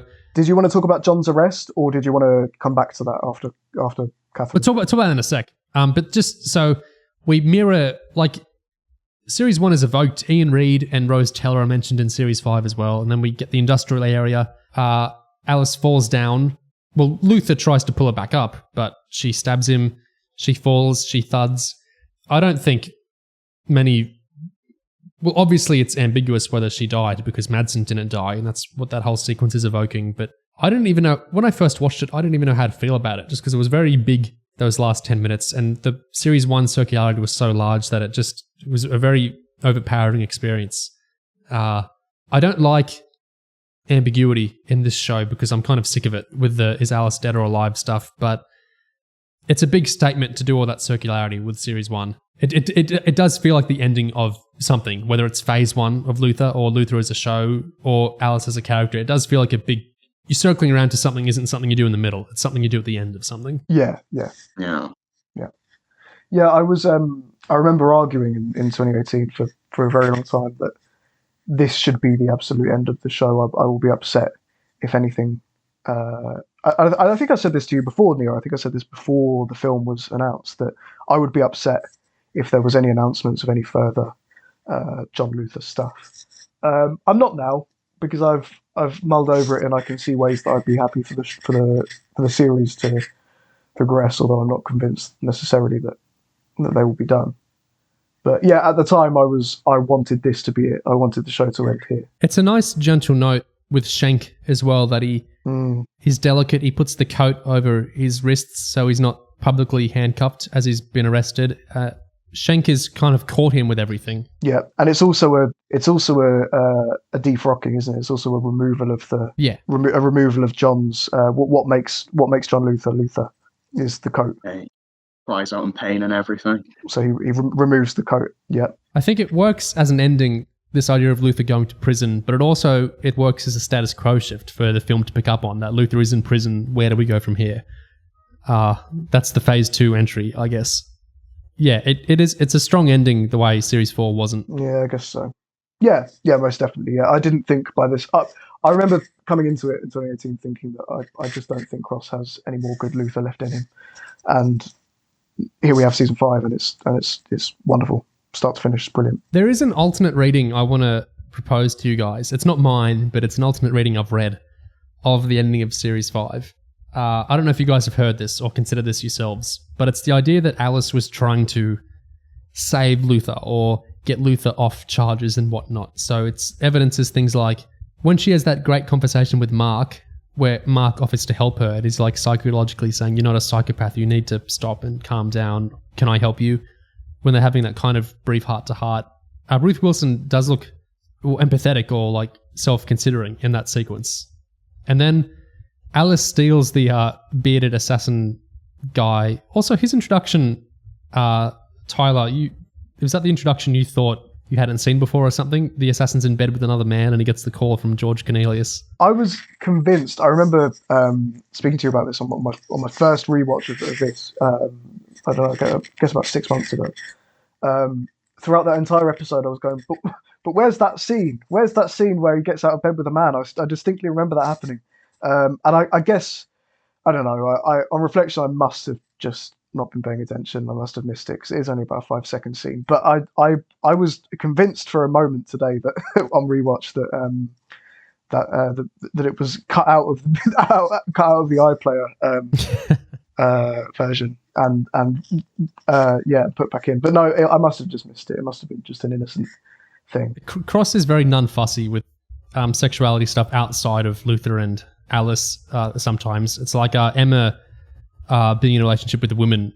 I know a lot of people don't notice because it's just kind of briskly done in dialogue. So I guess the assassin being gay or bi is kind of briskly done there as well. But anyway, Alice stealing the assassin's gun and shooting Halliday and Luther with it. Does that implicate her with Benny's death as well? And then by shooting and stabbing Luther, it makes it look like the reason that Luther was going and running into the industrial area was to stop Alice rather than being related to the character and stuff or something. And then when she tells Luther at the end about, it was because of love and whatnot, was she saying she had to attack Luther and then die to exonerate him? There's holes in this, like the picture that George Cornelius has in the cloud of Luther standing over the assassin's body and whatnot. But I've seen some people knit together some of those things to try and say that Alice was trying to get Luther off in the way of getting him off crimes. What do you guys think of that? I don't believe it, but I see how some people got there. Yeah, I feel the same way about that as you, basically. Yeah, same. I just don't think Ruth Wilson's performance is doing any of that. Yeah, there's no like ounce of that at all. I don't think. There's very much sort of like spiteful, like sort of anger at that moment. Yeah. What charges do you think the police are going to be able to make stick? About, I mean, what jail time is John going to serve on what basis? Well, do you think he is going to be accused of murdering Catherine and Alice, or maybe Benny? He was definitely party to Benny's death in some sense, and yeah, I guess Catherine's. I don't think. Yeah, perverting the course of justice, I suppose. Yeah, I was going to say. It's not necessarily that he pulled the trigger, but he was involved in cops dying, which is, a huge... Because I have found myself wondering before whether he might be accused of murdering Alice. I think that's something that could be very reasonably pinned on him, that he pushed Alice off. Oh, yeah. Maybe. I think the setup has to be that he's in prison for good. I don't think it would be very satisfying. In the movie, it's like you're in prison for 6 months, and he breaks out anyway. I can see it being that he's like an accomplice to Benny's death, and the direct murderer of Catherine and Alex. So I think that might be what he's done for. What did we think of Benny's death? It was nice. It was quite triumphant. I never really felt too emotionally attached to Benny anyway, because I don't think he was built to be that type of character. So it worked for me in a formulaic way. Yeah, same for me. I think it was kind of obvious that it was going to be Benny. Yeah. There was no way he was going to kill Mark in that way. Yeah, it had to be. Yeah, it was. Yeah, exactly.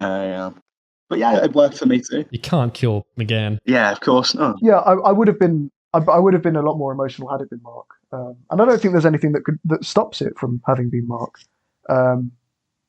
Actually, I hadn't thought of that before. I wonder whether. Do you agree that it could have just as easily been Mark, and maybe should? Yeah. You can't kill Mark. The show kills too many characters as it is. Like, even killing Benny is shaving off one of the few bits of series 1 left. I think killing Mark would have just felt too cold. Hollow, yeah. The show needs some things in its back pocket. But I remember him when on my first watch of this. I was shocked that Mark came back at all. I can't see Mark at this stage ever coming back to Luther. There's always that connection. He's always going to have that connection with Alice and Luther from series 1's ending. I think that's Alice tries to ward him off it, saying Luther is, worse than you think he is, or at least he's not the man you think he is. You've got to stop being here for him. And Mark says it would be a shame. And then Mark is so empathetic. He's like I love that Mark's response to that is like empathizing with Alice and like saying, Alice, you need to, stop. You need to take care of yourself. Mark will never stop being there for Luther. He's too much of a good man. Well, he's too much of a good man and a providing man. I like that he's married again. I'm happy for him. Yeah, that's nice. Yeah, yeah, same. I love Mark. It does make me laugh every time John talks about having to get rid of Benny's body and Mark going, John, what's happened to you?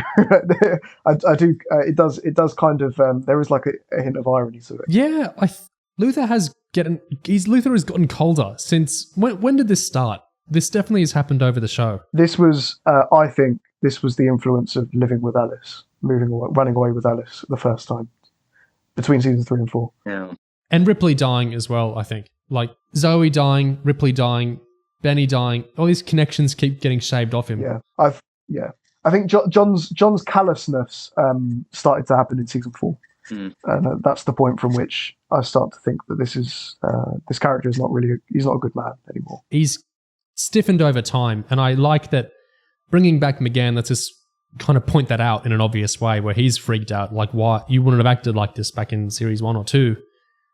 Look, you remember what you did to Jenny back in series 2 is kind of my mind.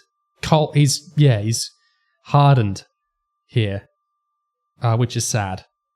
And that's the benefit of bringing a character like McGann back, is that you get to contrast how a character is developed over time. Luther can't do this much because it's terminated most characters. Yeah, that's true. Especially from early on. Catherine's death was pretty devastating. Yeah. Yes, shocking. Especially should solve so much of that case. Very shocking, yeah. The bait stuff, I love that. I don't think he did. No. I don't think he did either. But it's the fact that she thinks, yeah. No, I don't. But it makes you think, yeah. And I think it makes you think for a second, because Luther's gotten so cold by now, and I think it makes you second guess him for a second, even though it doesn't make sense, because she didn't see that he saw the clothes upstairs and everything. And also, she's knowing about this Shank stuff and everything, so we can see why she's predisposed to think cynically of him then. But yeah, it's a great bit of dialogue. I think it's important for that actor to play that right, because every time I watch that, I think I have to stop myself and wonder, is she doing this to keep him there as Shankar? Is this just a play because she's good at her job? But I don't. I think because she cries, and I think she genuinely is. Yeah. I think after the events of the season, I think this is a great way for her character for you to acknowledge that this is really traumatic for her. He's really abused her, and he's abused her trust. Yeah. I think that would be such a smart move, knowing Luther and the way he sees himself. That accusation would stick him to the area a bit, maybe long enough to shank. It's a great interpretation. Yeah, and all you would have to do with those lines is play it just slightly differently to show that. Yeah. It's readily available there, but I don't think from the way that she plays it that's the actress's intent. If it was written that way, I don't think she plays it that way, but it's a cool alternate way to see it. I don't really have a big observation on this, but the cannibal in series 4 and Jeremy Lake have a kind of similar thing where the cannibal liked impersonating people and kind of playing it happy families in that way. And then Jeremy's big fantasy is literally happy families, where he sits in a house and he summons people to him. Yeah. I don't really have any statement on that, but there's a similarity there. That's another way in which season 5 just feels like season 4 just feels like the proto season 5. Yeah. It just feels like everything season 4 did, season 5 does better. Like the ideas like presented are sort of actually sort of played with in this one a bit more. Yeah. They're just left hanging. What do you think of, this is just a stray thing, but when they're Schenk and Halliday and later Luther are interrogating Vivian, and Vivian says she met Jeremy at a dinner party talking about Tony Blair over baked brie and raspberry jam. That's so them, and then that's not even true, that they met at a fetish club instead. Yeah, I think it's just a poke at their these are just two high and mighty, very rich people. I think that's just a little gag about that. I love that she literally calls the police the thought police. And then the sex police. Like, yeah, they are. That's their job. Also, Halliday, she has a good little retort where she says, where they're talking, I'm afraid that a number of doctors have certified you fit to be questioned, and if there's one thing we can all agree on, well, you can always trust a doctor. Just a fun dig at her husband. Very Luther-esque. Yeah.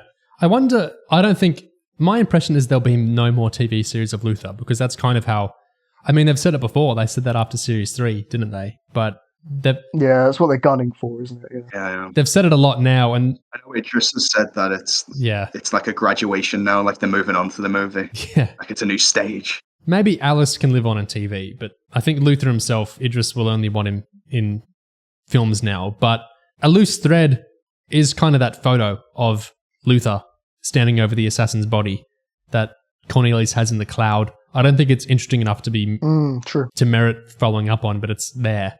But then again, series 4 ended with the loose thread of clairvoyant Megan. Oh, maybe she was involved in Alice's thing, and then that was dropped immediately. So actually, you may be onto something there, because we were just talking about what charges are the police going to be able to make stick in order to. Oh, maybe the photo will come into play. Yeah.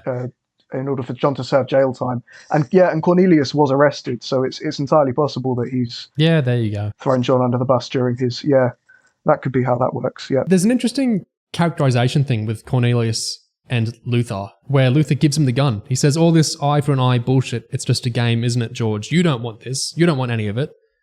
You robbed Alice. She robbed you back. Now Alice is dead. That's not her fault. That's your fault. Benny's dead. That's not your fault. That's my fault.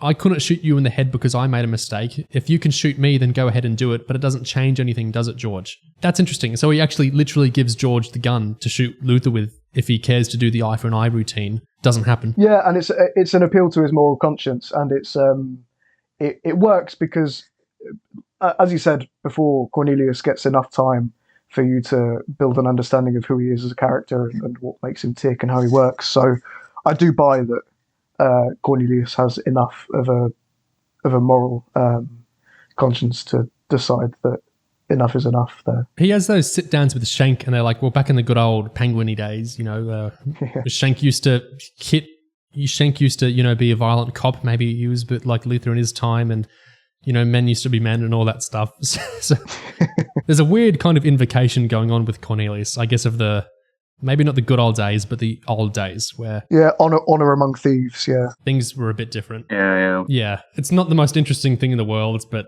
yeah, I guess it is a thing. It makes him a good foil to Luther, I think, at least. I find it quite cute that Schenk and Cornelius remember what each other were wearing. Oh yeah, the flares. Back in the 70s. Maybe that's another film we could get. Schenk in the 70s. It could be great. Yeah. I'd love to see this team realise London decades ago. Another Series 4, Series 5 commonality is Errol, the snitch that Benny was gamer mates with for an episode or two. It's just one of those little things that makes Series 4 and 5 feel like a big series together again. Poor Errol sweating too much at the meeting. Yeah, I liked that. Yeah, that dialogue Schenk and Cornelius had, the last time we had a chat like this off the record on the QT, I swear you were wearing flares and you were wearing a sheepskin coat and a pair of Foster Grants. Yeah, That's great. I love the reference to Cornelius feeding people to Dobermans as well. Yeah. Yeah. It's such a shorthand, this Cockney gangster type of thing, but it's inherently more interesting than someone completely undercharacterized, like the Series 4 cannibal. Yeah. Oh yeah, Miss Trunchbull. Or even the Series 2 gangsters. Yeah, Miss Trunchbull. I guess I prefer the old tired tropes to just, thinness. But still, Cross can do better, like he does sometimes. Like he improved the villains with Series 5. The killers were interesting again, so...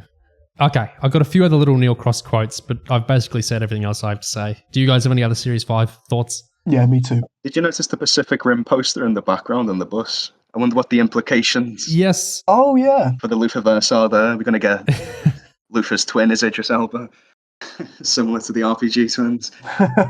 I did find that weird. It reminds me of that Doctor Who episode where you can see a poster for Series 8 in the background of an episode. Oh, yeah. On a bus, no less. Pacific Rim was 2013, wasn't it? The first one, the poster on the bus was for the sequel, which... Oh, was that... Yeah. Was that a sequel? When was that? 2018? Yeah. Doesn't have Idris in it. Yeah. Yeah, it was a while later. Right, okay. Presumably the first one exists, though. Yeah. It must, yeah.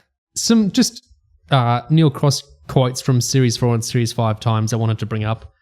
This one is contemporary to Series 5's press variety article. Luther creator Neil Cross on how stories are rooted in his own fears. And there's just a couple of interesting things in this one. So, this quote, man. Neil Cross, the characterization of the bad guys comes second. There's a quote that I borrowed from The Stone Roses and put in Luther's mouth in season 1, which is, I don't care where they're from, I care where they are at. And the genesis of the bad guys is located in my own anxiety. People often express surprise that I am psychologically normal and well-adjusted. But that's because I never write about what I want to do to other people. I always write about what I am scared other people will do to me. Pretty much every bad guy we have had, the first agitation in my brain has come from some direct personal experiences. It might be passing a courier on the stairs in the office and I think, why is that guy wearing his helmet? What has he got in his messenger bag? Or I might be on the tube by myself, walking down the street by myself, or in my house by myself. So all of the bad guys are avatars of my fears and anxieties. And once I've isolated that fear, the guy under the bed, that's a shared anxiety with so many of us. Once I've got that initial spark of anxiety, then I begin to think about the character that could exemplify it. Who is he? Why is he doing what he is doing? What does he want? But that ultimately comes second to the scary stuff. You start with the fear and work backwards. I think stuff like the imagery of Jeremy Lake on the bus, like Virgil talked about earlier, that you can see how that comes from, that sort of thing. Yeah, I like the idea of starting with the fear and working backwards. I think it's really evident that that's his approach to writing Luther, and it works exceedingly well. A lot of Luther's greatest images are stuff that you can clearly see anxieties from Cross, like for example the guy under the bed, or or the taxi driver, or there are some great specific images that Luther has brought up here and there. He says Idris and Cross talk about the Luther character in terms of joint custody, that he is someone we both love and we both care about and both want the best for. I think that's interesting, joint custody. So and Idris, he did the album. He clearly owns and breathes the character in a way that some lead actors wouldn't. He says, I think one of the unexpected pleasures and advantages of having a show last this long and be so focused on its central character is we've been in a position to watch somebody be tempered by experience. So we've watched him go through various permutations of hell and every time come out damaged but stronger. The secret of Luther is watching the character as played by Idris suffer and survive and move on. He talks a bit about Columbo and the Shields and Game of Thrones movies, how he used to not go out as a kid, novels. Here's what I wanted. Series 5 is the first series where Elba has an executive producer credit, but Cross speaks of it like a formality. He says, we have both been de facto executive producers since the beginning. It's not a case of us either in tandem or singularly micromanaging, but each of us has very strong feelings about what a season of Luther should be and what it should look like and how it should feel and sound. so we are both elbows deep in it. We are not going to change the format. He's talking of Series 5.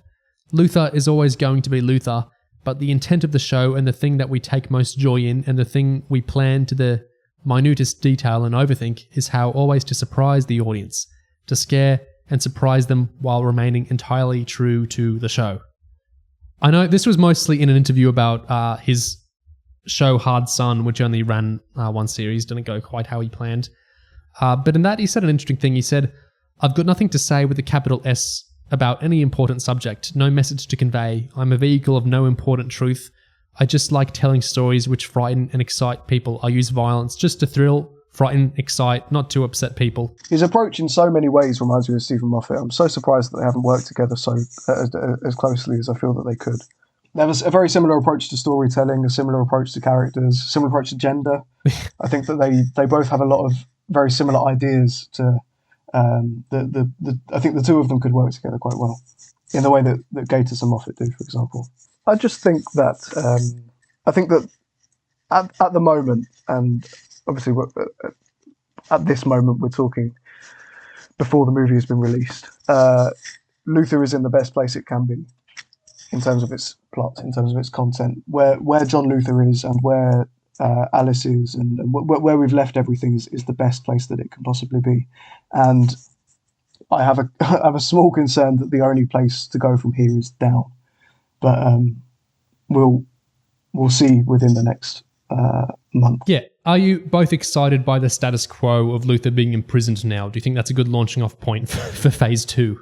And Alice potentially being dead or paralyzed or something? I think it might be. I think it can be. I don't know. I feel a bit cautious with this. I don't like the idea of John being in prison, John escaping prison, John going to do some private investigation work because he feels that the police aren't doing their job properly. I'm not really sold by this, but it could work really well and it could do some great things for the character. But I'm not utterly convinced it's not going to be. Virgil, how you were saying that it kind of. Luther is kind of for normal people. It's for normal viewers. I worry that the film is going to be that. Yeah, I'm sort of cautiously optimistic. I think the film's going to be interesting no matter what. And it'll be nice to see Idris Elba as Luther again, of course. The idea of John breaking out of prison and all that stuff, I mean, it could be done in like a sort of fun, silly way. But yeah, I'm definitely interested in the movie. And I think this is an interesting new start for the show, I guess, or the Lutherverse. I have a very good feeling about it. I think mostly just because they've been wanting to do a movie for so long that I feel like they must have thrown themselves into this. They must have an energy for this. Yeah, that's true. Yeah. They might not have had for Series 4 or even Series 5 in some ways. I just feel like there's no way they were bored making the film. Yeah. So I'm confident that it's going to feel like a passion project. I have to admit, I do like the idea of John as an escaped fugitive. I like the idea of him working against the clock in the sense that he's working against. Yeah, John on the run. Yeah, he's on the run and he's working. So I like the idea that he's working against the police now entirely, and that if he gets caught, then it's game over. So he's trying to. That those are his two. I think what Cross likes to do with Luther is have two opposing plots, and John sort of breaking his balls, trying not to let them crash into each other or everything's going to collapse. So I like the idea that on the one side he's got being chased by the police, and on the other side he's chasing Andy Circus. So it could go really well. Yeah. My one wish is just I don't want it to do the. I know they've talked about this as Idris's and Cross's and Luther's Bond, but I don't want them to do the Daniel Craig Bond thing of if there are more movies to come of every movie Luther is going to go rogue again. Like he'll get imprisoned again and then he'll break out, or then he'll work with the cops and then he won't. I don't want that. Like even Luther Series 3 did the Luther is in trouble, but we sorted it out and he won't be in trouble after all. Yeah. If he does break free of prison, I hope he either remains a fugitive at the end of the movie or he somehow sorts stuff out. Let's keep the repetitiveness at bay, because I think that was a problem with Series 4 and 5. Yeah, I think that a good way to take this character after The Fallen Sun would be private investigation work. Yeah. That would be a better status quo than repeating the cops, much as I love Schenk, though. Yeah. Yeah. Maybe they could open a private investigating business together. Schenk and Luther Incorporated. If we're doing the Lutherverse, why don't we fragment everyone? Give Schenk his own series, and then Alice and Luther can have their own as well. Let's bring Erin back. She can have her own internal affairs show or something. Everyone gets a show. Give Theo Bloom a box set. Finally find out what happens to Rose Teller as well. And that wraps up our discussion on Luther Series 5, as well as Series 4, the Murdah Loves John Luther character album, and a few other bits and bobs along the way. Thank you very much for listening, and please let us know your thoughts on all this Luther stuff. Series 4, Series 5, the album, everything else we touched on, or anything we didn't touch on as well. Love to hear your thoughts as well. And the Fallen Sun soon to come from our time having recorded this. That'll be an interesting discussion in itself. Thanks again for listening. Cheers.